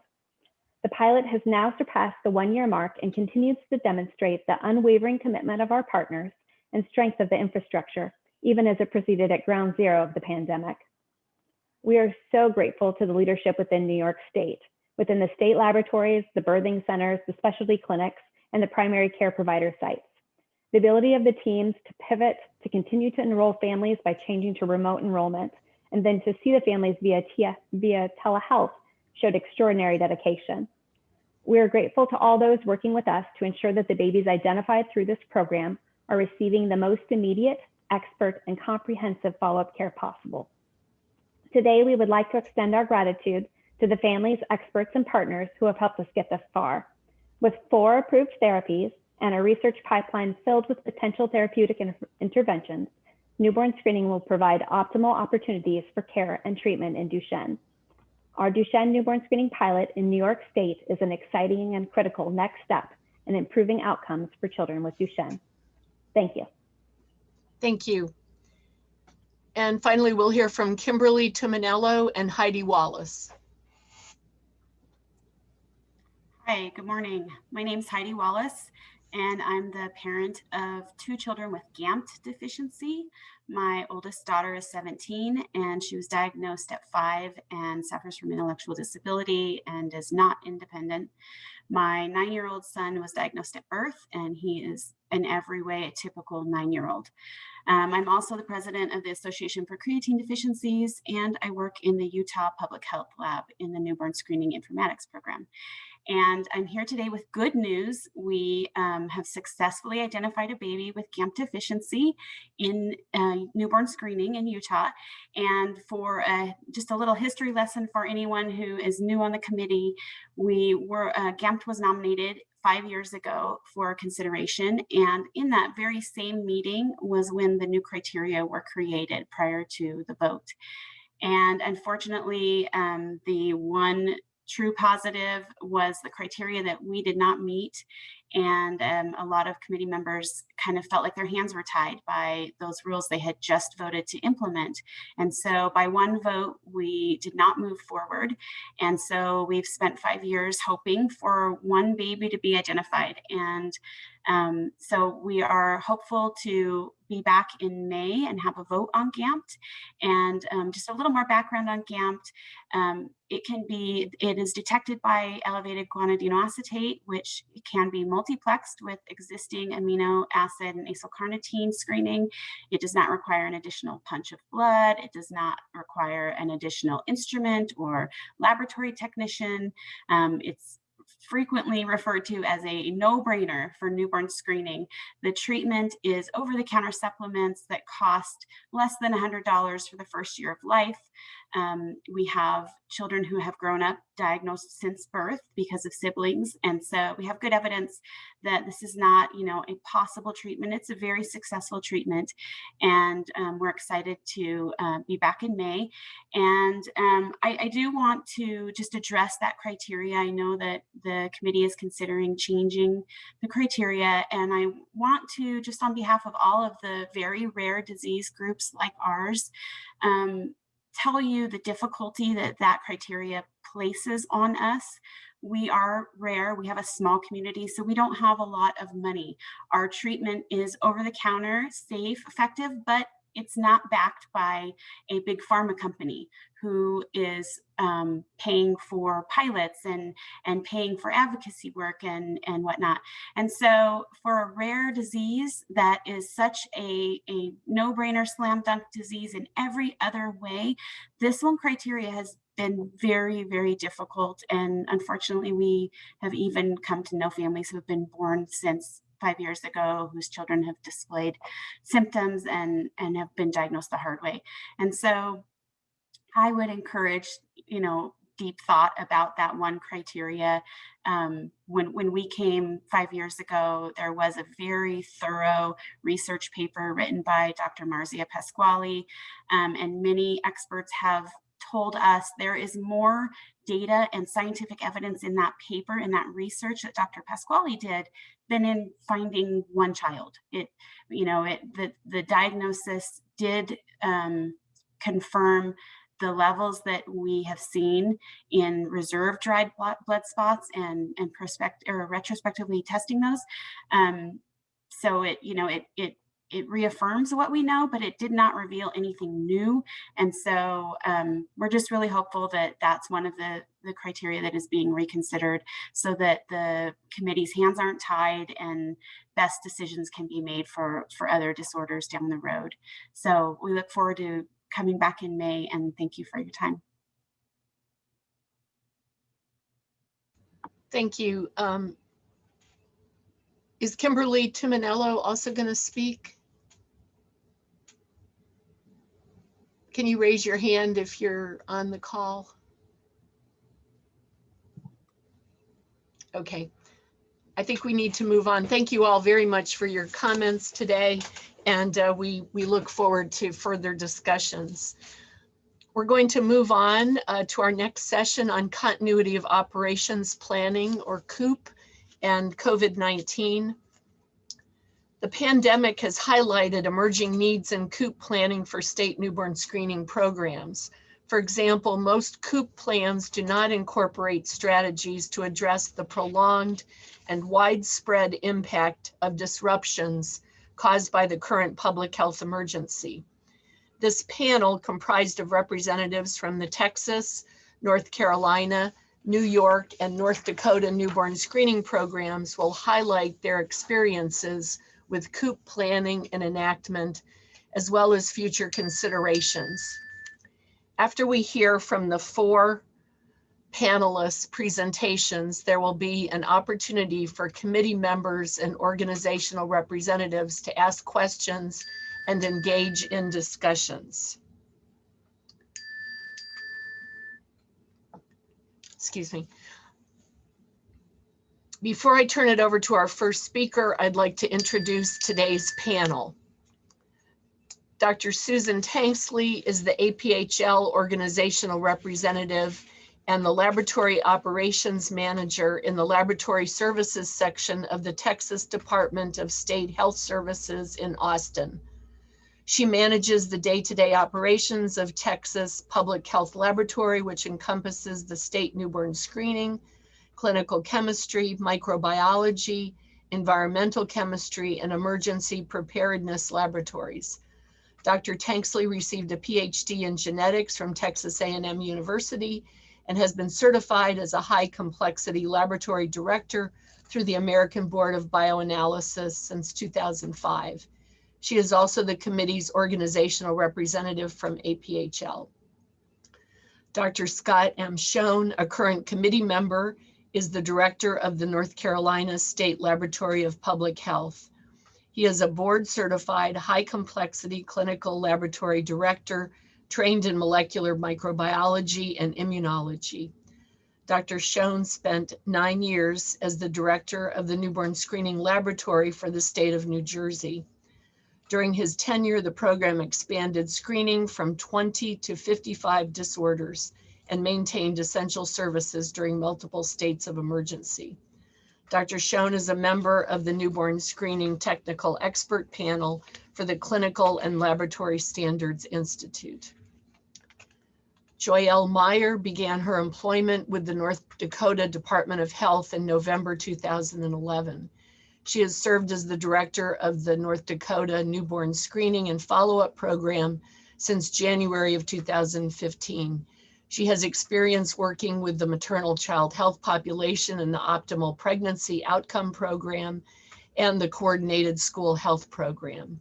She has worked in both the hospital and clinic setting with the prenatal population and has provided nursing care to mothers and their newborns following their birth. Joyelle's educational experience includes a Bachelor of Science in Nursing from MedCenter One College of Nursing in Bismarck, North Dakota, and a Master of Science in Nursing Administration from the University of Mary in Bismarck, North Dakota. Finally, we'll hear from Dr. Michelle Kajana, who's the Deputy Director of the Division of Genetics, Chief of the Laboratory of Human Genetics, and the Director of the Newborn Screening Program in New York.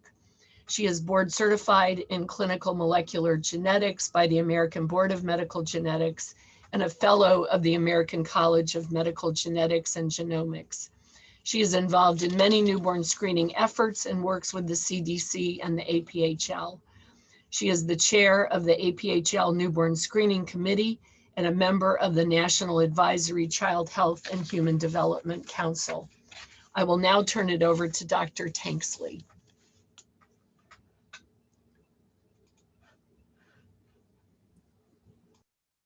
Good afternoon. Can you hear me okay? Great. Yes. I want to thank the committee for allowing the four of us to speak to you today about continuity of operations in newborn screening. The pandemic has really made newborn screening programs even aware of the importance of having a good continuity of operations plan. And so today, next slide. We want to talk to you. First, I'll be giving a background on COOP in newborn screening, some of the challenges that we've faced, some that you are probably very aware of, but I'll remind you of them. I'll be giving some information on the impact of COVID-19 on newborn screening that the Association of Public Health Labs has gathered and some of the resources that have been put together for newborn screening programs. Dr. Scott Schoen will be talking about the continuity of operations plan, as well as his experiences in North Carolina. And Joyelle Meyer will be giving her perspective on COOP from North Dakota. And then Dr. Michelle Kajana will be speaking about her experiences during the pandemic in New York. Next slide.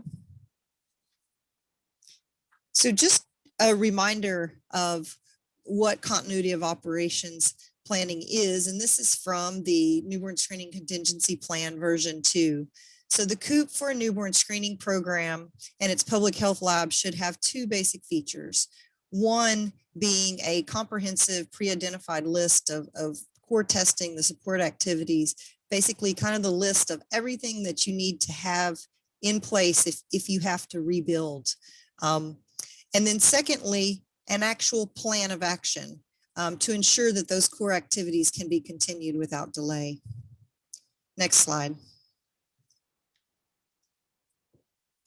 And I borrowed this slide from Stan Berberick. And when we think about emergencies, and that's what we're really planning for with continuity of operations, in the context of newborn screening, it's not just disasters. There are the big things like our current pandemic, like hurricanes that have been faced, but it could be even small things. For instance, we had to implement our COOP because there was an FDA recall on a kit that we were using for second tier testing. And so the ability to continue operating, to continue testing. And so an emergency for newborn screening is anything that can prevent timely identification or adequate intervention for babies who are born with the disorders that we're screening for. Next slide, please. So I want to take you back to 2005 when Hurricane Katrina hit Louisiana, and Iowa was able to provide emergency newborn screening for the residents of Louisiana, for those babies. And so I borrowed some slides again from Stan Berberick, and so I want to thank him for sharing those with us. So Hurricane Katrina hit New Orleans on August 29th of 2005. On the 30th is when the levees were breached. And then on the 31st of August is when the Louisiana Public Health Lab realized that they had to have help. They instituted the EMAC, which is the emergency management. It's a compact. And Iowa responded to that on September 1st. During that time frame between September 1st, and you look down there as early as September 7th, Louisiana sent the first batch of specimens. So it's about a week time frame. But if you consider the fact that there wasn't an actual agreement between Louisiana and Iowa at that time, the immense amount of work that had to happen during that time frame. On September 6th is when Iowa was selected and the details were finalized. But the very next day is when Louisiana sent that first batch of specimens to Iowa. Next slide, please. And so because there wasn't a plan ahead of time, all of the logistics had to be worked out in that very short time frame. So some of the details are these gaps that are listed here, just, the day-to-day operations. How would specimens get sent to Iowa? Which facilities would they be receiving them from? What do they do if they have missing information or rejected specimens? How are they going to report results? And then they had to acknowledge a lot of things and decide how they were going to handle those differences. So there were different disorders that the two states were screening for. They had different testing methodologies. There are policies that may differ between states, such as babies who have been transfused, when a baby is collected and what that might, how that impacts an actual test result. And then from the perspective of Iowa, how do you rapidly increase your throughput? Next slide, please. And so another detail that had to be worked out was the legal construct for the agreement between Louisiana and Iowa. And they chose to use the Emergency Management Assistance Compact, EMAC. And EMAC is a congressionally ratified organization that provides the form and structure for interstate mutual aid. The most important issues that EMAC resolves is the liability issue and then the reimbursement. So how will the state that's doing the work for another state actually be paid for that? And that agreement was activated in one day. So next slide. So after the emergency situation is over, or at least the emergency state part of it is over, it's always important to have an after action discussion and note the lessons learned. And so these were some of the initial lessons learned that the state of Iowa put together. First of all, it can be done. Even though there wasn't a plan in place to begin with, they were able to work together and rapidly make those decisions and initiate the testing in Iowa for Louisiana. There is capacity within the newborn screening community, and EMAC was probably the biggest lesson learned from Hurricane Katrina, and you've probably heard Stan talk about EMAC and its importance, and he definitely stressed that with newborn screening programs around the nation. Next slide. So the partnership that was formed between Iowa and Louisiana was very successful, but it served as a reminder of the urgent need for states to establish COOP plans. And just a reminder that every emergency is going to have its own fingerprint. Every situation is going to differ to some degree. And although you have a plan, it will require adaptive creativity to implement it. Even though the planning that took place between Iowa and Louisiana was extremely short, it was essential that those decisions be made, be worked out ahead of time. Next slide.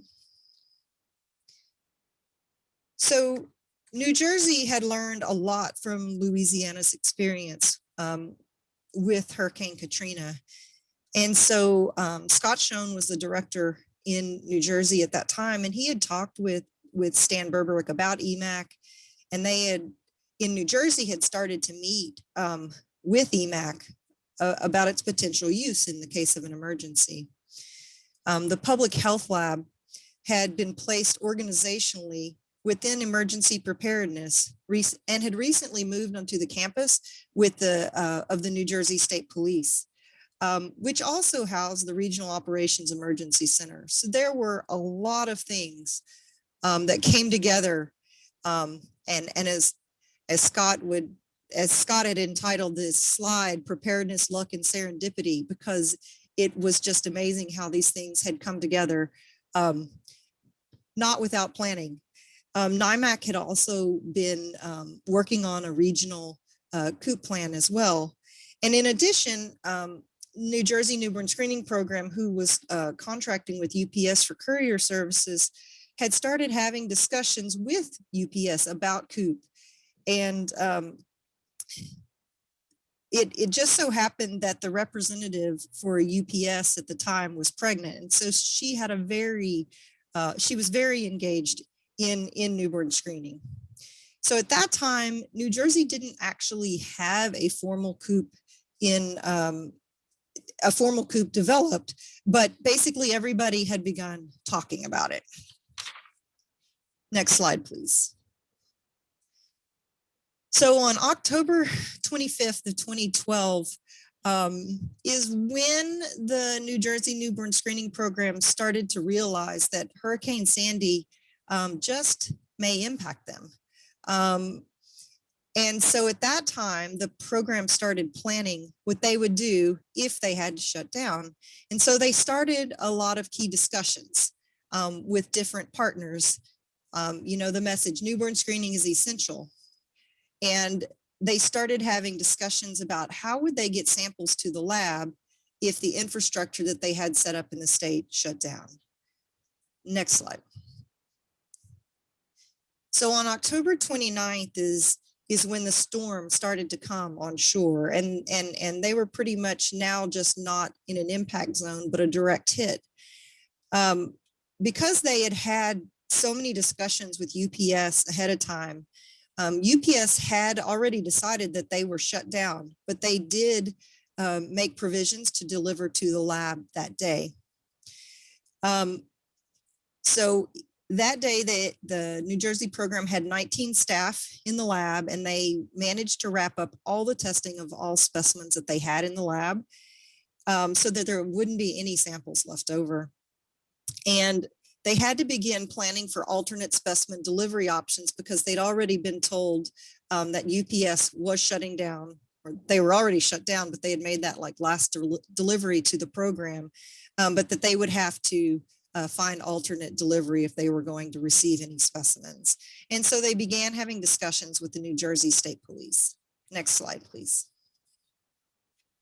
And so this is a picture of the New Jersey lab where newborn screening occurs. And that's what it looked like on October 30th, or I should say prior to Hurricane Sandy. The next slide. And then this is a shot from inside the lab on October 30th. Those are solar panels that are over the atrium, and there was glass everywhere. And the building was on emergency generator power. So staff went in and assessed the building so they could determine the impact of the storm and whether they'd be able to process. Next slide. So during this time frame, you can see the impact of Hurricane Sandy on New Jersey. Next slide. So on October 30th also, the Regional Operations Emergency Center was in full activation, and Governor Christie was there along with many other people. And one of those individuals happened to be the Commissioner of Health for New Jersey, which was very fortunate. At that time, Governor Christie approved the use of state troopers to get specimens to the lab. There was communication out through the New Jersey Hospital Association, and that hospitals were to transport specimens to the regional medical coordinating centers. And then the New Jersey State Police transported the specimens to the laboratory at 4 o'clock that day. There were only 7 staff who could make it into the lab that day, but they worked hard to get all the specimens processed that they could. Not all hospitals were able to get samples to those medical coordinating centers that day, but they did get a lot of specimens that day. Next slide, please. So looking at the rest of the week, things started, the lab took over communication the very next day with the hospitals. Follow-up staff had to relocate to the laboratory because their building was shut down. And additional staff showed up to work on the 32nd. UPS resumed delivery except for a few hospitals on November 1st. And then on November 2nd, there were only 2 hospitals that remained effective, and normalcy had returned to the lab. Next slide, please. Again, after any critical event, it's important to have after action reports so that you can record lessons learned. And some of those lessons learned are recorded on the right side of the slide there from the newborn screening perspective. And so it's just really important to note those things because those are the details that you then take back to your continuity of operations plan and build into them. Next slide, please. So this slide is just a reminder to everyone out there that newborn screening is a system. It's not just the newborn screening program. There are so many partners that are part of the process. And the newborn screening program itself can only control one part, and that's the program. And this holds true for COOP as well. And so the newborn screening program can't be the only party within a COOP plan. There has to be communication between and across all of the partners. Next slide, please. So if you break down the newborn screening process, you can see where some of those system partners fit in. And so in the pre-analytical aspect, as well as the post-analytical aspect, we have all of those clinics and hospitals and the courier involved. And it's just that little part at the top where the newborn screening program between the laboratory testing and follow-up program, that's the piece that that we as newborn screening programs can control, but it's incredibly important to have communication across all of those system partners. Next slide, please. So with COVID-19, we've been facing a very different problem, a very different emergency situation for the last year than anyone has ever really planned for. And there's been pandemic planning, but in a lot of those situations, I know that we planned for having staff out, but we didn't plan for a lot of the situations that have been faced as far as the shortages are concerned. And so APHL has been in conversation with newborn screening programs regarding issues faced with the pandemic from very early on.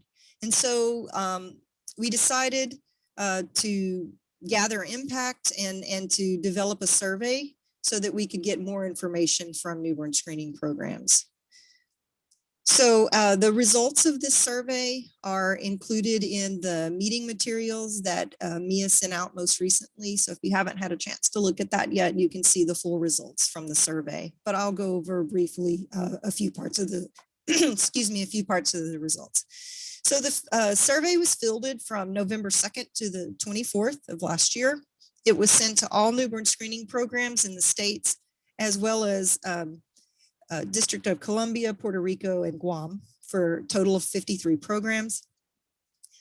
Multiple responses were allowed per state to capture the laboratory follow-up and other perspectives. So 34 total programs responded, and that breaks down to 11 states that submitted multiple responses and 23 states who submitted a response that combined both laboratory and follow-up, sorry. And so next slide, please.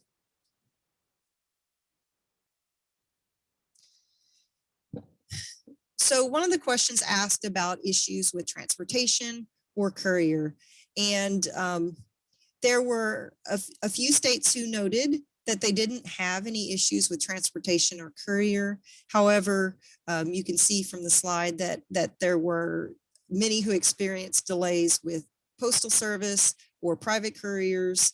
And one of the specific issues, or some of the specific issues noted were changes with pickup and delivery schedules or locations. Next slide. So other transportation or courier related issues had to do, and this is quotes from a couple of the surveys, where there's a change in processes in a hospital or birthing facility that caused delays because specimens were misplaced because of that change in the process. In another situation, there were specimens that were lost because of changes in courier personnel. Next slide.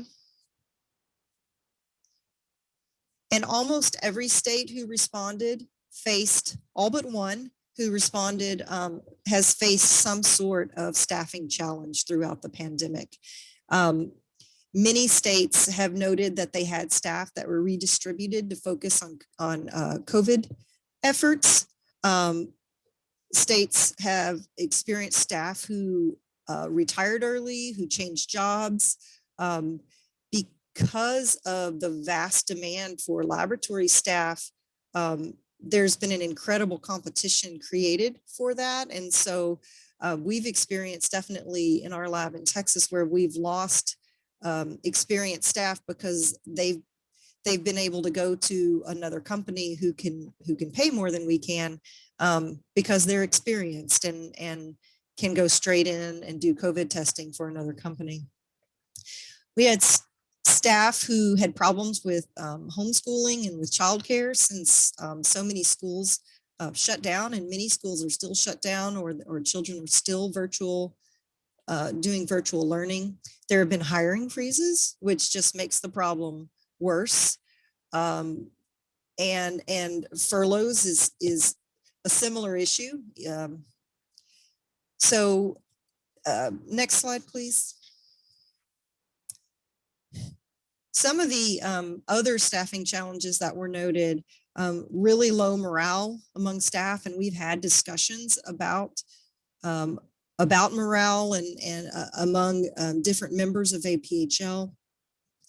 Teleworking is something that is, I would say, fairly new for almost every newborn screening program, where in a lot of cases, follow-up staff especially were sent home to do their work. So they had to change processes in a very short amount of time to adapt to going, for example, from a paper-based system to paperless type systems. Even if they had, even when you have computer systems, there's still a lot of things that were done via paper and fax that have now changed fully electronic. Of course, there have been staff who've tested positive or family members who've tested positive, which causes an inability to work.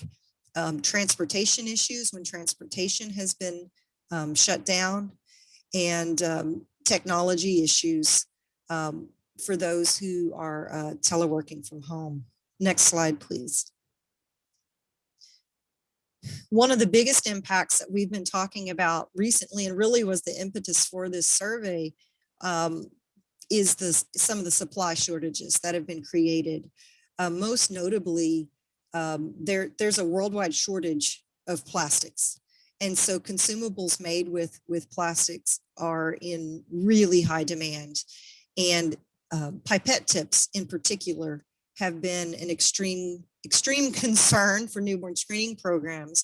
So it's fantastic that we've implemented molecular technologies in our screening processes, but it's almost caused parts of the newborn screening programs to shut down due to that supply shortage. And so there's a lot of creativity that's been introduced to be able to continue testing. And so in addition to pipette tips, there are also microtiter plates. And in addition to that, even the ability to get service on instruments has been limited and delayed because of the incredible demand created by the demand for COVID testing. Next slide, please. So even when newborn screening is considered an essential service, there are different parts of the program may be prioritized differently. And this was a quote from one of the respondents who said that even within their newborn screening program, that their long-term follow-up wasn't considered a priority program within newborn screening. And most of their follow-up staff had been reassigned to COVID duties, which had put an incredible strain on them to continue tracking the information that they had been working on so diligently. And they said they continue to advocate with leadership and be involved in COOP planning, but it's difficult to negotiate and change our priority level in the middle of this pandemic response. Next slide. So how do we ensure that newborn screening is considered a priority and is considered essential? And so these are some of the responses that were noted. Communication with leadership through continuity of operations planning, by engaging external stakeholders. And some noted just by establishing newborn screening as an essential service within the health department. There have been concerns expressed more recently since this survey was fielded about individuals who have to work on site, such as in the lab, and being considered essential from the stance of, for the purpose of vaccine distribution. And so again, the whole, how do we ensure that newborn screening is maintained as a priority and essential service and everything that should go with that. Next slide, please. So throughout this time frame, as I mentioned, APHL has been talking to its members and developing resources and putting information together. And so this is just a list of some of the resources that have been put together.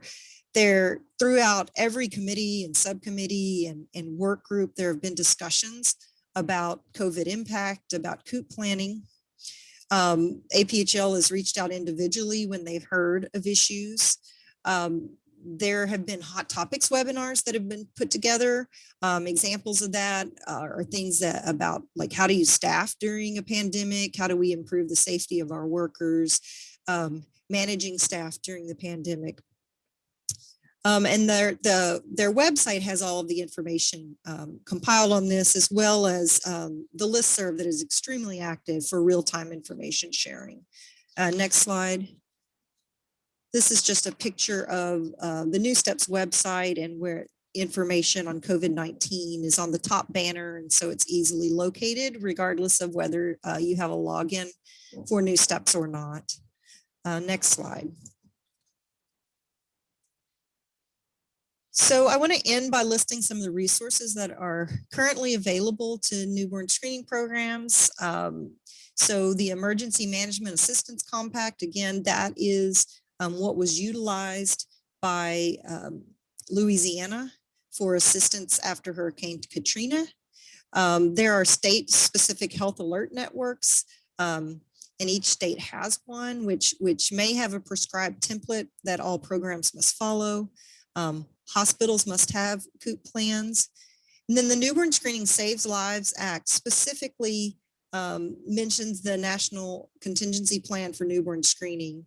And the most recent version, not the one that was just introduced, I haven't seen it, but the last one did have the requirement for a National Newborn Screening Contingency Plan. And Scott Schoen will be talking about that next, along with his perspective from North Carolina. And that's my last slide. Thank you.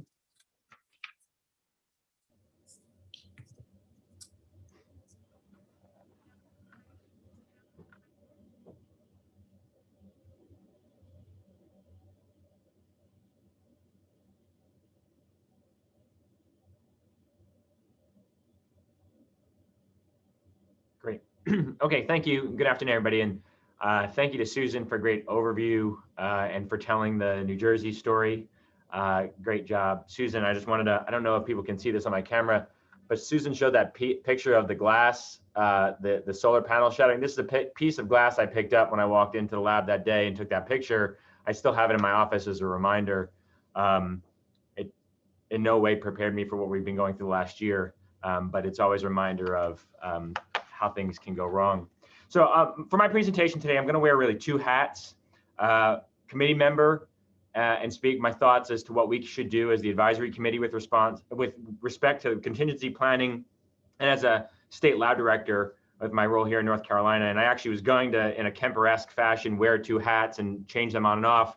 But as most of you know, I'm incredibly vain about my hair, so I ditched the hats today. And so before I begin, I do want to acknowledge all of my colleagues in the public health labs across the country, as well as all of our partners, whether our follow-up partners throughout our divisions of public health or others. This has been an unbelievable time, and I appreciate the committee giving us time to talk about our lessons learned while we're in the middle of it, as well as APHL for allowing me to speak. So next slide, please. Just some real quick background. Susan mentioned the Newborn Screening Saves Lives Act. Well, the original act from 2008 directed CDC with HRSA and state agencies to develop a national contingency plan to be used by states, regions, or consortium of states in the event of a public health emergency. And in 2008, CDC and HRSA pulled together a workshop, including federal partners, state public health programs, a variety of stakeholders, to develop the initial con plan version 1, which Susan mentioned. And so that was published in 2010. Next slide, please. The Reauthorization Act of 2014 specifically stated that this plan needed to be updated at least every 5 years. This was what I alluded to this morning when Alex was talking about how often should we re-review disorders. Built into the Reauthorization Act is that we need to assess what we're doing on a routine basis. And as Susan demonstrated during her presentation, Iowa and New Jersey, after the event, evaluated what happened, what could we do better moving forward. And so that's the same concept here, is it's at least every 5 years, or really in the event of something that happens. And I think we're in the middle of that. We're also coming up on 5 years. So it's kind of, again, serendipitous of realizing that we need to take a look at this, and this is an opportunity for the advisory committee to make comment. So in 2015, AmChip was brought in to partner with CDC and HRSA, as well as APHL and expert stakeholders from the newborn screening system to update this newborn screening contingency plan. And it was my pleasure to serve on that advisory committee. I believe I was selected as a result of our experiences with Hurricane Sandy, and Stan was also on there based on his experiences, but it had entire system representation and input. You can see here, public health labs in general, our wonderful partners from the Advocacy Association, specialists, Title V, and a variety of other professional organizations, some of whom are represented on this committee. And so it's a very long list of contributors that I will not share. You know who you are. Many of you are on the call. I've been scrolling through the participant list. Thank you again for all your work on ConPlan V2. Next slide, please. And so essentially our process was made up of, we held advisory committee calls. We actually launched with a public comment survey in the winter transition from 2015 to 2016, where we encouraged people to review ConPlan V1 and then asked a series of questions to solicit thoughts and input on how can we make adjustments and edits and changes. We actually held an in-person working meeting. Remember what those in-person meetings used to be like? And so we broke up, and it was really divide and conquer. We had subcommittees that took apart different pieces of the ConPlan and began to develop resources for that. And that was really comprised of what you see on the graphic on the right, which was there were four main foci of update. We looked at our strategic objectives for the plan. They were updated, so they were tweaked. We added, and we also reordered them to be more functional in terms of chronology of the newborn screening process, but also a level of just thinking as you think through newborn screening system. Point of care was woefully left out, largely because how early the ConPlan 1 was drafted. So we assured that EDI was represented strongly, but also CCHD was added. We certainly need to make sure that our point of care newborn screening tests are included in all of this. This is not just about assuring dry blood spot testing, but all these critical first tests that these babies get when they're born. We updated the responsibility matrix, and I will just say here, reflecting on the ConPlan for this talk, it occurs to me that we probably, as a committee, added people to the matrix and added responsibilities without really them fully grasping that they now had these responsibilities. And so lessons learned moving forward is not only do we have to incorporate all these people, but really make it clear as what are their roles when this happens. And so the responsibility matrix was a great idea, and I think really well drafted. But again, closing the loop on that is making sure that everybody in the matrix understands that. We updated our appendices, and what I thought was great was we developed new resources, which I will elaborate on in 3 or 4 slides. The advisory committee submitted all of these revision recommendations to our federal partners and underwent a thorough CDC and HRSA review, and actually was published in August of 2017. Next slide, please. I'm going to go into the strategic objectives really quickly, talk about, they encompass the whole process of newborn screening, from communication, education, assuring that there's a framework for blood spot hearing and CCHD, specimen collection and transport as needed to the laboratory, testing, results reporting, diagnostic follow-up, treatment management, and then obviously anything else we think of that needs to happen. And Susan sort of foreshadowed a little bit of my thought here, which is that of all of these bullets, only 2 really rely solely on the newborn screening programs, right? The laboratory and follow-up. That is, specimens are processed and tested, and that the results are reported and follow up accordingly. The rest of this, while the programs have a role in the other bullets, the rest of this involves the entire system. Susan's slide, and I'm going to use that graphic a little later. But just to continue with her comment, that the most effective continuity plan and preparedness is going to rely on way more than our newborn screening programs. Next slide, please. This is a great infographic. I'm hoping it's visible. If it's not, I will reflect on Sue Berry, who put up a wonderful metabolic pathway several years ago and said, I put this up to impress you, not for you to read it. I actually hope you can read this. And so, across the top is our communication strategy and assuring that communication happens. Joel Meyer and Michelle Kajana are speaking after me. Michelle's going to talk, I think, about some communication challenges during the pandemic and how in the middle there, a plan for communications to all stakeholders during an emergency event establishes. Programs can't find out that hospitals close their L&D through a newspaper or through a news alert, in response. So there's a cascade of communication throughout the system that has to happen. And during Sandy, we identified that our partner who was leading communication was doing a great job of communicating, but not to the right people. And so it's critical in terms of this understanding. Education is often like sort of thrown out, that brochure is just thrown out, but I think we need to think about how do we tweak education when there's so many other competing priorities in an emergency to make sure that we're still communicating effectively and accurately. And there's a whole host of, down the columns here, these enabling functions that go with each of the strategic objectives. And I'll just reiterate again that the yellow and blue in the middle are really where the state labs, rather the programs are focused, processing samples, reporting results. I think we as an advisory committee need to look across this whole infographic and think about where do we on the committee, as well as our organizational reps, fall in assuring that all of this continues during an emergency, and are we prepared for that process? Next slide, please. The advisory committee for the rewrite or the revisions to the comp plan 2 were focused on making sure that the plan was usable, that it wasn't just a document that said you need to have a continuity plan and these are all the things that should be in it and that's it, because largely that just sits as a binder on somebody's bookshelf gathering dust. We deliberately talked about what would help ease use in the event of, let me back up, ease use to prepare and set up for preparedness, but also in the event of an emergency. And so we tried to really facilitate uptake. And that was intended for people who were developing COOPs or who were revisiting their existing ones and looking further. So EMACs, Susan mentioned EMAC. So EMAC was a big part of our of the Comp Plan V2 and how to employ and use it and prepare for its use. We also had a variety of MOUs that other states had used to share. We addressed the common themes that people often throw out of, this state has a different disorder panel than me, how are we going to pay for things? We deliberately addressed these hot topics to help people think through how to get through that, right? Because when push comes to shove and you need to make sure babies are screened for these critical time-sensitive and time-critical disorders, we need a path to make sure that that happens, right?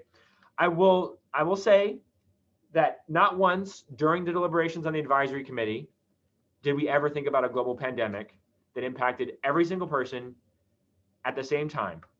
And hindsight is 2020, but the good news is we have all lived this. And my last slide, I'll talk about how I think we need to revisit Comp Plan 2 for 3 and begin to think about pandemic planning in the scope of newborn screening and public health. Next slide, please. Kate Taft from AmChip presented to the advisory committee in 2017. And in the 2013 and 2017 advisory committee report to Congress, the existence of this plan was mentioned. It passed HRSA and CDC clearance. The plan was always what I call to get the band back together. We were going to bring back the advisory committee for the con plan to come up with a dissemination plan, to advertise its publish, and also to develop review and revisions. And we really didn't do that. APHL did a great job of announcing its existence. CDC pushed this out. The fact that it existed, again, I think was well known. There were presentations at the newborn screening symposia, as I said, at the advisory committee itself. But that last bullet about the intention to work with programs to develop, implement, and maintain, I think is a failure of the system. We just did not do this. Me neither, right? In my role in New Jersey or my role here in North Carolina, we have not yet really taken this and put it to use. And that is the challenge that we need to take on as a system to improve. So if we go to the next slide, I'm gonna put on my lab director hat And as I said, I don't have a hat, but I'll hold up my North Carolina flag pin. And so as the North Carolina State Lab Director, I went to our new newborn screening program manager, Kimberly Blake, and I said, Kimberly, okay, what is your perspective of COVID-19 and how it impacted us here? And I think we had a lot of successes. Carla mentioned earlier, we need to celebrate our successes as well as acknowledge our challenges. So I think we did a fairly good job responding. There obviously were challenges where we split up the staff in two early on, pre-masking, pre-plexiglass, pre-reorganizing the lab. We were just, all right, half of you are here on one day, half of you here 3 days later, so that we don't have overlap. And so there were those challenges, but I think it helped us avoid significant exposures, people being out. Obviously, everybody had our challenges, but some of the themes that happened in North Carolina, which Susan alluded to in the survey, reallocation of resources to other areas. I will say that inevitably, every time when I would ask our team, what are we doing? It was always, how is the COVID team? How's newborn screening? Obviously biased based on my history and my current role, but that was important. We weren't diverting pipette tips from newborn screening to the COVID team, but we understood that vendors were reallocating based on COVID, not on newborn screening. And so that was some things that we had to address. So supply chain was a big issue. Our courier was a problem. We had it impacted by staff exposures and obviously volume delays, and we all fell victim to USPS, especially in October, November, December. And I'd say it's still ongoing. I have staff who just got Christmas cards that were mailed in December. So there's still challenges, I think, in our courier system, depending on what courier you use for what aspect of your program. And finally, project management. And we had resource reallocation. Our IT team was having to configure multiple COVID tests, was having to respond to adding new instrumentation. Our facilities team was making sure that we were adding all of these new instruments and all of these new pathways for COVID. And we had to make sure that we were still in the process of adding disorders to our newborn screening team, right? So our program is undergoing a massive expansion to bring us congruent with the RUSP this year. And so our resources internally to the state lab here were redirected mostly on a human scale. I also asked Kimberly, okay, what else? And I put her quote here. She said, business decision makers were otherwise occupied, which to me meant, Scott, your attention was drifted elsewhere. And when we needed you to make a decision as lab director, you unfortunately weren't able to. And rightfully so. I mean, all of us are spending 12 to 16 hours a day, with 99% of that was on COVID for a long period of time. But I think it's a real eye opener to leadership on how much we have to pay attention to this. And I've been a lot more deliberate, hopefully now, that we can continue to move things forward. So, and it's important to remember that success, everybody thinks it's this straight line, but even without a pandemic, it takes a long circuitous route to get there. And the pandemic just adds a whole bunch of more squigglies. Next slide, please. And so I want to end my last two slides on how I think we can move forward, right? So I look at this picture a lot and think, well, I feel like the truck. But I think this is how programs feel. Newborn screening programs, metabolic genetic programs, pediatric endocrinology programs, we all have this going on. Pre-pandemic, maybe half as many people on the truck, but now there's just an overwhelming amount of things to tackle, right? But next click. We operate like freight trains, especially newborn screening programs. We just go. We find solutions. We address timeliness. We add disorders. We address unsatisfactory samples. We follow-up finds the parent that is missing. We trug along and barrel through anything in our way because we are freight trains. The problem is there is an enormous inertia to adding cars onto this train. And that's the next slide. We need train cranes. I practiced saying that all last night, and I did it right. We need cranes to help put more cars on the program tracks. So next slide. So what do I think we need to do moving forward? First of all, assuring newborn screening is part of our public health lessons learned from the COVID response. There is a tremendous amount of energy, effort, money going into being prepared for the next infectious disease, viral, pandemic, etc., we have to look at our public health system, which has been exploited to be so well worn, inequitable, inefficient. And we have to make sure that newborn screening is part of the discussion of how are we going to fix this with the resources that are coming in. We need to identify cranes. Programs are not going to be able to do this. This is not another pile on top of that truck. We have to work together and deliberately work with programs for system improvement to make sure that we can implement plans and therefore be prepared when this happens again. And planning is not preparedness. We need to exercise, we need to learn. In between these events, we need to keep this process of continuous quality improvement ongoing. And it has to be a system approach. It has to be. Again, programs can't do this alone. Any programs. I'm obviously very protective of our newborn screening program, but every program has to work together to make this happen. And so my challenge as an advisory committee member, Dr. Powell, is that we have to figure out to communicate with the secretary to whom we advise to make sure that newborn screening remains part of HHS's efforts to improve the public health response system moving forward, whether that's through mechanisms that aren't currently focused on newborn screening. Obviously, there's a lot of money coming in through the ELC grants, or whether we revisit PhEP, the Public Health Emergency Preparedness Process. I had great success when I was in New Jersey to get a modicum of funds when that was a key focus of PhEP. But we need to explore and think as big and as diverse as a pandemic and how we're going to respond. And that's my last slide. I really appreciate it. I'm so grateful for the talks coming up from our partners in Nebraska and New York. Thank you.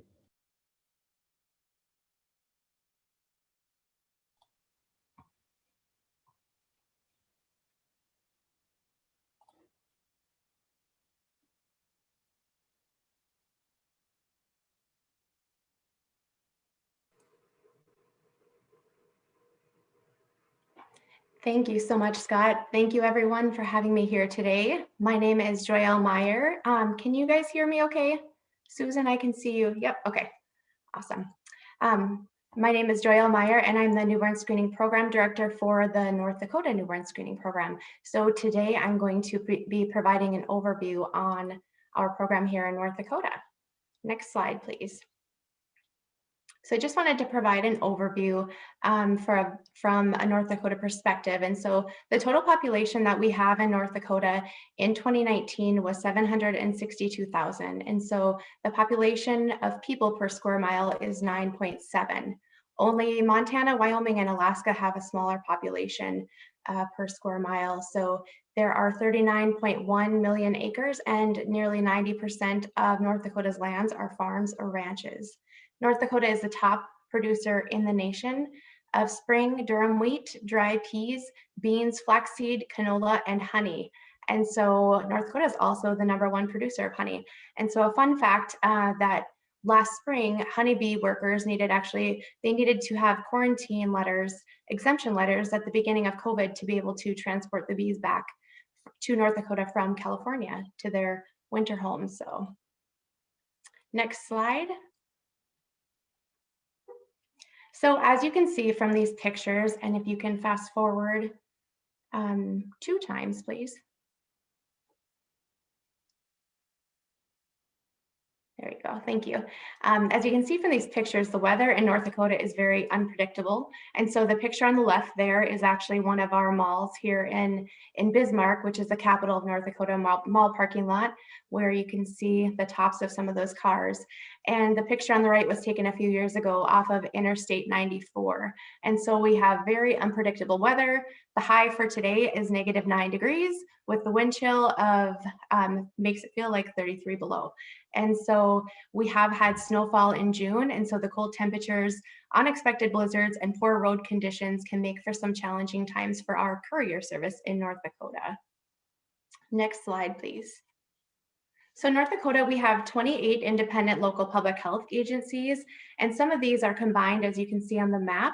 So 75% of the local public health systems and units serve as a single city or combined city and county jurisdiction, while 25% serve the multi-county jurisdictions. And so the majority of the multi-county jurisdictions shown in the light brown reside in the western portion of our state. The public health units are required to meet standards and follow the state laws and regulations, but they do exercise their own powers and have administrative authorities to make decisions that meet their local needs. Next slide, please. So there are approximately 12,000 babies born each year in North Dakota. We have 12 birthing facilities, and out of the 12 birthing facilities, 4 of the 12 approximately have 60% of our total births in North Dakota. 2 of the main facilities are located in central North Dakota, and 2 are located in the eastern portion of the state. Next slide. So this graph shows the current births that we had in North Dakota from 2011 until 2019. And so this includes all babies born in North Dakota, so not just the North Dakota residents. And as you can see, from 2011 to 2016, the birth rate increased every year, with the peak in 2016 being 13,035 births. So this was an exponential growth, which was a result of the oil boom in Western North Dakota. And so individuals and their families relocated to North Dakota for jobs in the oil industry. Next slide. In North Dakota, we also have 5 federally recognized tribes and 1 Indian community, which are shown in yellow on this map. There are 31,329 American Indians that live in North Dakota, and they make up 4.9% of our total population. 60% of the 4.9% live on reservations, and over 40% of these American Indians are under 20 years of age. And so with the government systems, they have no authority, we have no authority to track down children and families on the reservations because they function independently from the federal and state government. So each tribe has its own constitution and set of laws to govern and conduct with, that they govern and conduct with the jurisdiction.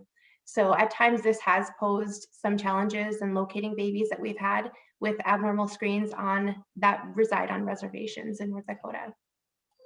Next slide. So as the population in North Dakota has grown, the diversity in North Dakota has also increased. And so this graph shows the number of births to foreign-born women who are North Dakota residents from 2009 to 2018.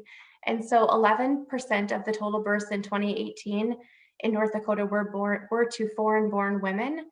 And over the past 10 years, women from 176 different countries have given birth to babies in North Dakota. Next slide. So this slide illustrates that as the number of births have increased in North Dakota, so have the number of confirmed traits and disorders. In 2019, there was a significant rise in confirmed traits and disorders. And so this included an increase of hemoglobin and cystic fibrosis traits and babies diagnosed with cystic fibrosis. Next slide. The University of Iowa State Hygienic Laboratory began screening for newborn screening in North Dakota in 1992, and also in 2007, nurses at the University of Iowa hospitals and clinics began doing short-term follow-up services for North Dakota. North Dakota and Iowa currently have a memorandum of understanding for the laboratory screening and for the follow-up services that they provide. North Dakota began outsourcing newborn screenings in the 90s because of the increasing fees of equipment and laboratory costs. It was also more feasible to partner with Iowa when we began screening for metabolic disorders, since they had the expertise and infrastructure to do so. In addition to North Dakota and Iowa, the State Hygienic Lab also provides screening and follow-up services to South Dakota and Alaska. And Iowa processes the billing for North Dakota newborn screens and invoices North Dakota facilities, who in turn bill the patient's insurance. And just as an FYI, the current newborn screening fee in North Dakota is $96, and that includes lab processing, short-term follow-up services, which is provided by Iowa, the courier service, Iowa physicians, also provide medical consultation as a backup for our North Dakota specialists on the evenings, weekends, and holidays. Next slide, please. So we have a courier system, and our courier is called Meadowlark Logistics, and they have transported specimens for us. And they have transported specimens from North Dakota to Iowa 7 days per week, 365 days per year since July 1st of 2019. So prior to that, we only had transportation 5 days per week for the birthing facilities, and some of the larger facilities, we did have transportation available on Saturdays. And so there was no transportation available on Sundays, even though the state hygienic lab was open 7 days a week. During the weekdays, specimens are transported via ground transportation and then flown to Fargo, North Dakota, and where they're transported from Fargo to Minneapolis, and they are combined then with the South Dakota specimens and driven to Iowa. So it's quite the process for our specimens, but it works out great. So during the weekend, the specimens are transported strictly by ground transportation. And in the case of an emergency, our courier system can transport specimens on any charter plane if they need to. And so they have many shared customers and close relationships in our surrounding states. Next slide. This graph is courtesy of the New Steps Data Repository and includes timeliness data from 2015 through 2020. And so as you can see, since 2016, more than 95% of our specimens collected had a time critical result that has been reported out by 5 days of life. And so this high percentage is really a result of our continuous education to our 12 birthing facilities, the outstanding courier service that we have, and the work of our partners in the Iowa lab and short-term follow-up programs. So we certainly couldn't do it without all of our partners. Next slide. So in the Newborn Screening Century Code for North Dakota, it's mandated that the program provide education to licensed clinician, hospital staff, public health nurses, and citizens of the state. And so in the fall of 2015, we actually began having in-person trainings with all of our 12 birthing facilities. And so these visits have not only benefited the hospital, but also us as a program. And we have found that, we found our newborn screening champions during these visits and have really developed a relationship and rapport with the nurses and the lab staff there. We have created education modules that provide an overview of the newborn screening program and disorders that are included in our panel. We've hosted hot topic lunch and learn sessions for our partners. We've had two newborn screening conferences in North Dakota and have great support and attendance at both of those events that we've had. We also have an advisory committee that meets on a quarterly basis, and we're fortunate to have representation from all of our 12 birthing facilities on this committee, as well as our tribal partners, parents, and family support groups. Next slide, please. So after we to the hospitals, the percent of our poor quality specimens decreased significantly. So this graph is also courtesy of the New Steps Data Repository, and it includes a number of unsatisfactory specimens collected from 2014 through 2020. And so North Dakota has been fairly stable with poor quality specimens below 1% until the beginning of COVID last spring, where we experienced an increase of poor quality samples, similar to other state newborn screening programs. The poor quality rate has since declined, and we have continued to provide education to hospitals and clinic staff on a routine or as needed basis virtually. Next slide. North Dakota is a member of the Heartland Regional Genetics Collaborative, as well as other states that are listed on this slide. And so the goal of this network is to increase genetic services, particularly for medically underserved populations. And we do this by helping to increase accessibility to care by enhancing telehealth and telegenetic services that are offered to parents or patients and their families while maintaining that high quality of care. And in North Dakota, our only metabolic geneticist is located in Fargo, which is on the eastern part of the state. So this has posed some challenges for families, especially those that live on the western part of the state. And so telehealth has really been a great opportunity for us to connect with those families, especially through COVID and during our winter months. Next slide.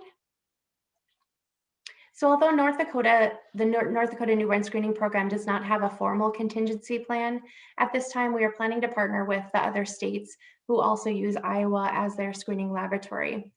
And since Iowa processes North Dakota newborn screening specimens, the North Dakota State Lab also has had a minimal involvement in our program. The state lab and the newborn screening program utilize the same courier service, and so as we move forward in developing our COOP plan, we plan to include our state lab in the planning to help streamline our processes. So I wanted to mention a few things about the state lab that we have in North Dakota. They are a member of the Northern Plain Consortium, which includes North Dakota, South Dakota, Idaho, Montana, and Wyoming. And so prior to COVID, there were 18 employees that were at the state lab, and that included laboratory and support staff. And so after COVID, the number of laboratory and professional support staff increased to 140 full-time and part-time employees. So went from 18 to 140, and at the peak of testing, they were at 140 full-time and temp employees. So they had to increase their support significantly. Prior to COVID, the state lab in North Dakota was, the operating hours were 8 to 5 with no weekends and no holidays. And then after COVID started, the operating hours are 24 hours a day currently and 7 days a week, and this includes weekends and holidays. The courier transportation prior to COVID was 5 days a week, and now they currently have 7 days a week. Similar to other state labs, our lab has also noted limited supplies and testing for them. So for our newborn screening program, we do have 2 FTEs at the state level. So it's myself and another nurse coordinator. And we have been a part of the COVID response on behalf of the Department of Health since March of last year. So just this week on Monday, I was actually relieved of my COVID response duties. So I am pretty happy to be moving on and back to newborn screening work. So my coworker Amy is still assisting with the school response, and we're hoping in the next few weeks that we will both be solely working on COVID or newborn screening again. So if there's another surge in cases, we will need to assist with those, that response. But as far as what is on the horizon, if you go to the next slide, please. The North Dakota Newborn Screening Program began doing long-term follow-up in North Dakota back in 2019. And so we've been working for the past couple of months to develop a system and a database that we can track and follow newborns after they have a confirmed disorder. So we were recipients of the APHL Continuous Quality Improvement Grant. And so we've been really working closely with our North Dakota Health Information staff and IT staff to work through some data points that we want to capture and see where it's best to store that data at for easily accessible information for our providers. So the North Dakota Newborn Screening Program welcomes future discussions on any contingency planning, and we would be happy to be involved in future meetings related to this topic. And thank you for allowing me to share our perspective on newborn screening in North Dakota. You can go to the next slide, and that has my contact information. If you have any questions, I'm happy to answer.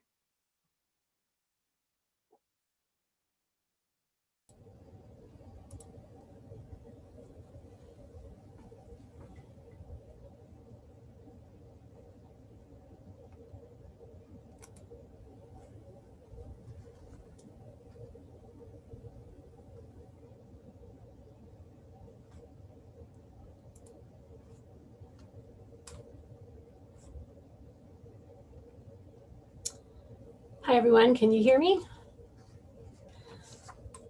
Okay, my name is Michelle Kajan, and on behalf of myself and my panel members, I want to thank you for your interest in this topic.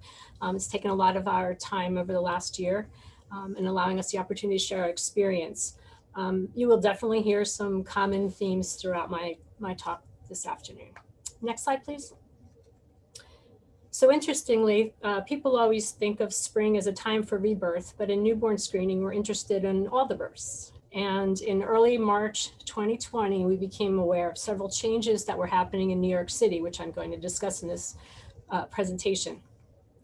These things include the possibility of early discharges from hospitals, changing availability of specialists and providers, as some were deployed to emergency departments or told to close their offices and do telehealth. We also received reports from downstate of parental hesitancy in bringing their babies on public transport or to the hospital and even to their pediatric doctor or clinic. We heard about many provider clinics and offices closing as well. So in hearing these issues, we realized that we really had to maintain our operations and potentially with greatly reduced staff. And we were also concerned about our own staff and their well-being and their families also. Next slide. So beginning in early March, Beth Vogel, Joe Orsini, and myself sprang into action because we knew we had to think outside the box and make some changes really quickly.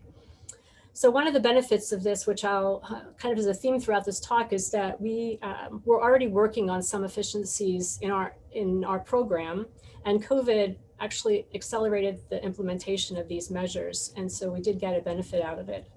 We engaged our staff for their perspectives because we realized that we would need to ramp up our COOP planning in the event that many of our staff became ill. And we had to maintain operations because we were a mandated public health program. And so we had to screen, we couldn't afford to not screen specimens that were coming in. Next slide. So we decided to look at the entire newborn screening system from our perspective. And I'm going to review what we accomplished and the things that we did in each of these areas of the laboratory newborn screening in general. Next. So first and most importantly, we had to consider what our outside challenges were going to be. As early as March 2nd, we began getting phone calls from our New York City hospital newborn coordinators that parents were refusing to come in to get repeat specimens collected and that their outpatient clinics were closing. We also were told that hospital administration was telling the labor and delivery departments that the babies were not, families were not going to be allowed to come back to the nursery for any specimen collections, and that some of the pickup locations for newborn screening specimens were changing. Some hospitals even reported that the couriers weren't allowed to enter the hospital, let alone come up to the floor to pick up specimens. So we had to work with UPS to change the pickup location so the drivers knew where they could go in the hospitals in order to pick up the specimens. Of special concern, the hospitals were telling the nurseries that they were going to release babies and their mothers as soon as possible within 12 to 24 hours after delivery. And this posed somewhat of a problem for us and spawned a lot of data analysis quickly on our end because our reference ranges were all set up for babies who were greater than 24 hours of age when the specimen was collected. As I'll show later, luckily the neonatologists were successful in pushing back on this. We also learned that some of our specialty care center staff were being redeployed to emergency departments and ICUs, and they were also alternately told to embrace telemedicine, so they were told their hospital offices were closing. Our newborn screening coordinators told us that they could no longer process paperwork or accept any of our phone calls about collection of repeat specimens. And we had been working on doing email communication with them, so this became our main mode of communication. And as you probably know, our governor first called to reduce essential workforce by 50% in mid-March, and just 2 weeks later, we entered the full New York state pause. And with that, New York basically closed down. Next slide. So as far as accessioning is concerned, we put a protocol in place to separate specimens from our COVID positive mothers, and we put them into their own batches on our tally. And we did this in case we would need to pull them later on for any kind of study, and also to prevent our data entry staff from having to handle them. We sent an email blast of almost 10,000 out to our healthcare provider email list, informing them of the various changes that were going on. We notified them that the provider offices might need to collect repeats. This is something they weren't necessarily accustomed to doing, and that they might have to actually manage referrals by themselves. So we included a distribution of information and education about specimen collection and information on how to order forms. And we also put together fact sheets for the various newborn screening conditions that went out so that the providers would know what to do based on the act sheets if they had to actually work on a referral for a metabolic condition on their own. It was good to see that we saw a rise in requests for newborn screening collection forms, so at least we know that the providers actually read the email. Most of our providers only keep a few forms on hand because they're not used to collecting repeat specimens. And so they heeded the warning and actually ordered collection forms. We also initiated Saturday testing in order to increase the time that might be needed for us to find babies with critical screening results, knowing that parents were hesitant to answer phones and bring babies in. And it also helped us to manage our daily workflow in, anticipating that some of our staff would become ill and we would have a decreased number of people to actually do the lab work piece. The newborn screening program also helped with COVID seroprevalence studies, and I'll talk a little bit more about that. These were offered to the public in New York and essential workers and others, and we put our high throughput skills to work to help accession specimens for the seroprevalence studies. Next slide. Our data entry staff were moved to another building on Friday, the 13th of March of all days. And we did this in order to decrease density and free up space for COVID testing and accessioning. So newborn screening kind of condensed down to allow expansion of testing for the virus if it was necessary in the state. And these decisions were all made very quickly. We also implemented an all hands on deck data entry mode. So what we ended up doing was scanning packs of the newborn screening demographic forms. We created an electronic checkout sheet so that people could work remotely if necessary and check out a pack and do the data entry. And so when we would know who was working on what piece. It also enabled staff to begin doing data entry even if they were off site as soon as accessioning was complete each day. And we had 2 students who worked nights and weekends because they were taking remote classes, and they helped keep us caught up very well. Just a few days later, after we moved the staff out of here to another building, 2 weeks later, we set up to offer remote staff to remote work to administrative and grant funded staff, again, to decrease the density on site. Next slide. Follow-up was very busy as well, as I mentioned.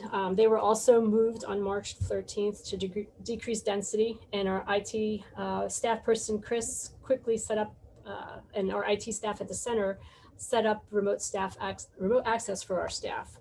Most of follow-up did go remote by March 30th, and all but 1 staff were working remotely. And this was a big accomplishment because, as was mentioned, it's something that newborn screening just wasn't accustomed to, being able to do work remotely. We also spent a lot of time with the educational piece that I discussed, and we also updated the language on our reports to make them more descriptive. So Beth Vogel pulled a lot of data, and we reviewed the information and ended up creating risk-based language for our borderline results. So for example, instead of the banner reading to collect a repeat as soon as possible, that it was a positive newborn screen, now it reads something like 1 in 10 infants with this result for PKU were diagnosed with classical PKU. And then it says, please collect a repeat as soon as practical.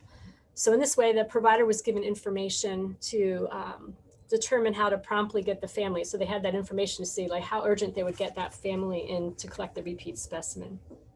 In addition, we added TPN language for multiple analytes when they were out of range, and we decided to refer babies based on the regular referral levels when their specimens were suboptimal. Prior to COVID, we only referred out infants who had a suboptimal specimen collected when their results were at the emergency or critical level that we typically use for weekend callouts. So this was one of those pipeline changes that I spoke about earlier that we were able to do because COVID was with us. We also sent emails out to all of our specialty care center directors and their staff, and we asked them to update their contact information and let us know if there were any changes to their staff as well. And we had a call with our CF specialty care center directors to review the CF Foundation's COVID guidelines and also to review any issues related to CF disease and the lung issues with COVID. Because the New York State seroprevalence study was ongoing and they needed quick access to cards to be able to collect blood on finger sticks, our newborn screening forms were used in the early stages of the seroprevalence study for the public.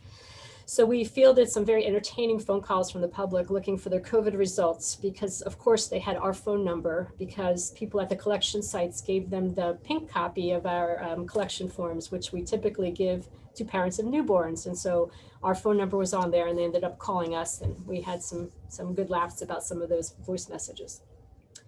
Next slide, please. In the laboratories I mentioned, we tested on Saturday and we began the remote data entry, and all of our lab staff helped with that as well. We were able to analyze all of our data for lysosomal storage diseases, for tyrosinemia and adrenoleukodystrophy, and this continued on an as-needed basis. We no longer do the Saturday testing. At the time, the staff were very willing to come in and help with this. We also set up, and this was a huge lift, we set up our instrumentation for remote data analysis. And this was in the event that we had very limited testing staff on hand. And so we thought that if staff were well enough, if they were home because they were ill or in quarantine, but they were well enough that they could work from home to do data analysis as if they were sitting right at the instrument. And we still have staff doing this for some of our sections. We also reassigned some of our staff to maximize the timeliness for referrals, and a separate area was set up for pulling our repeat specimens to control density in the accessioning area. We cross-trained some of our own staff, and this is an ongoing effort that we're working on, but we also pulled in some non-essential staff from the environmental mass spec lab. And that was in the event that we were short-staffed in the newborn screening program, so that we had additional people who were not within our program that would be able to help out. These folks were also trained on mail opening and punching as well. And we also made our GALT testing a semi-quantitative test and streamlined the assay so that more people could be trained on it. Because GALT is time critical, we wanted to make sure we would be able to get that done. And previously, calling out GALT results was done, it was more of a subjective call rather than a semi-quantitative call. So this was also another thing that was in the pipeline that we were able to put into place due to COVID. We also kept in contact with our vendors on supplies and equipment. We did have some issues with service people being able to come in. And we had some equipment that was ordered but delayed due to worldwide shortages on parts and staffing, because staff were required on their end to assemble the instruments. So we did have some delays there. And then we began to hear of pretty early on of intermittent shortages in lab supplies. And that was talked about, tips and gloves as well. And this occurred as COVID testing ramped up, supplies became more spare for the newborn screening program. Next slide.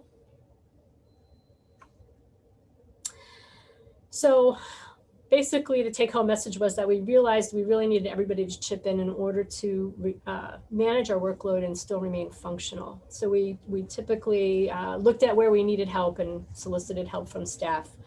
Some of our newborn screening staff actually worked in the COVID accessioning for the viral testing after their shifts and on weekends in newborn, their weekend shifts for COVID after newborn screening. And this gave us, some of our staff, some scheduling flexibility as well. And as I mentioned earlier, we helped accession the seroprevalence samples, and on one morning we accessioned 3,700 specimens prior to 8:30 a.m. when the newborn screening mail arrived. And that meant opening packages, looking at quality, and also getting them punched. So that was, people were really proud of that. Because newborn screening is accustomed to high throughput work, our staff were very happy to share their expertise, and they felt like they were helping. Chris, who's our IT person, has been working remotely and has implemented all the reporting changes that were needed and any other necessary changes, and assisted with getting people onboarded for remote work. In general, we report to work with a temperature check. Now it can be done at home. Previously, it was done on site for everyone. And we went from having masks requested to mandatory. And of course, as you all know, any in-person meetings and social events remain on hold. And we hold any meetings that are held in person are held in very small numbers in very big rooms. And WebEx is our new best friend. And we were able to get most of our staff webcams so that we can actually see them when we're having some meetings. Next slide. So as we talked, I think Scott mentioned, we find things when we actually look at data. So here's an example illustrating how we learned that a labor and delivery department actually closed. So the dots on this graph are births from, and time is on the bottom, so the dates are on the bottom. And you can clearly tell that we abruptly stopped receiving some specimens from one hospital, which are the pink dots. But then another hospital, we saw a big uptick in specimens, or the purple dots. So we thought something was up, and our first fear was that some samples were lost somewhere along the way. But the translation here is that apparently, unbeknownst to us, arrangements were made by the hospital with the pink dots to send their babies for delivery to the hospital with the purple dots. And we never were told this occurred, but we realized it when we collected our own data and called the hospital to say, hey, we noticed this, what's going on? And our suspicions were confirmed that basically one hospital had shut down. We were told that downstate hospitals, and it was on the news and all over the place, but some of our downstate hospitals totally reorganized their workflows in order to handle COVID patients and create COVID specific floors. And so this is sort of an example of that in real time. Next slide. And as I mentioned, we were hearing that hospitals were being told that the labor and delivery departments were being told that they were going to discharge their babies early. And so we plotted this data. Denise Kay collects this data, and this hasn't really changed here, but we didn't see a rise in very early collections, the 0 to say 12, 24-hour collections. But you definitely can appreciate in green here the uptick in samples that were collected between 24 and 26 hours after birth. And the good news is this actually sustains over time. So this trend remains as you see on this graph here. And in fact, when you're looking at newborn specimens coming into the program, you can see that many of them are collected at 24 hours and 1 minute after the baby was born. So there still is this impetus to move people through labor and delivery. Next slide. We also did not see a rise in the time to collect repeat specimens as plotted on this graph, because this is one of our main concerns. And so kudos to the providers in New York who found a way to make sure that they found these kids and got their repeats collected in a timely fashion. Next slide. That famous jelly bean diagram here, to reiterate the previous discussions here. What I hope that I've tried to show you today is that this presentation makes it very obvious that COOP planning takes on many players, just as the newborn screening system has many players. In creating all of these changes, we had to rely on our providers, clinics, hospitals, labor and delivery, couriers, care coordinators, specialists, our own staff, parents, and others to ensure that no babies fell through the cracks. While we can plan for LIMS outage or changes in test reagent availability or a fast-moving ice or snowstorm or flood or other localized weather challenge, an event that takes out half the state or an entire state is very difficult to plan for. Because necessity is the mother of invention, we had to quickly pivot in our program and ramp up to remote work, cross-train staff, and sustain operations. So now we are dealing with, as was mentioned, the supply chain shortages that you heard about, and I'll also put gloves on that list of tips and plastics as well. These changes have led us to reformat some of our testing, specifically with tip usage, to ensure that we don't run out of reagents. So as the survey showed, newborn screening programs are dealing with increases in staff departures. These could be early retirements or changes in jobs coupled with hiring freezes. There's also budget shortfalls and other issues that we have to reconcile while maintaining our operations. And so while the focus has changed, COVID-related COOP is still evolving. Next slide. But at the end of the day, teamwork was key in our efforts to keep screening babies in New York. So I want to give a shout out to our staff. And as COVID began and continues, we were and continue to be exhausted, but we also were impressed with providers across the state, our own staff, and our newborn screening coordinators. We were somewhat invigorated too, because as I mentioned, COVID gave us the ability to make needed changes in our program, and we have settled into a new normal. So our newborn screening superhero shown here, we have versions you can get in color if you want. But anyway, it hangs on the walls of our floor here at the program, and this compliments of Shane Moore, who's the husband of our follow-up supervisor, Sarah Bradley. So thank you for your attention. Thank you. Thank you all for your excellent presentations. Thank you for all the work you've done throughout this pandemic. And unfortunately, we won't have time for discussion, but we will take up this topic at future committee meetings. Before we break up into the work groups, I just wanted to go over the discussion questions for the 3 work groups. For education and training, what type of information and educational resources would be most helpful when a condition is added to the RUSP? What range of issues related to education should the advisory committee consider when a condition is added to the RUSP? For follow-up and treatment, your questions are, what type of long-term follow-up information should be considered when a condition is added to the RUSP? What type of information should be considered in a systematic review of conditions on the RUSP? And should the cost of treatment be a factor in both the nomination process and the review of conditions on the RUSP? And finally, for laboratory standards and procedures, what information would be most helpful from newborn screening labs related to the review of conditions on the RUSP? How can we prepare newborn screening labs to collect and report this data? Should there be more in-depth information regarding cost to labs for adding a new condition to the panel, or is there already enough information provided? And finally, for all work groups, in your work group meetings, please also discuss if there are any other considerations for enhancing either the nomination process or review of conditions on the RUSP. And I'll now turn it back over to Mia, who will briefly review instructions for logging into the work group meetings. Thank you, Dr. Powell. And just before I begin the instructions, LRG, the slide seems to be a little bit out of focus, so folks may not be able to read the URL. So you will need to log out of this webinar to log into your workgroup Zoom meeting. Workgroup members, you should have received a link to the workgroup meeting page via email.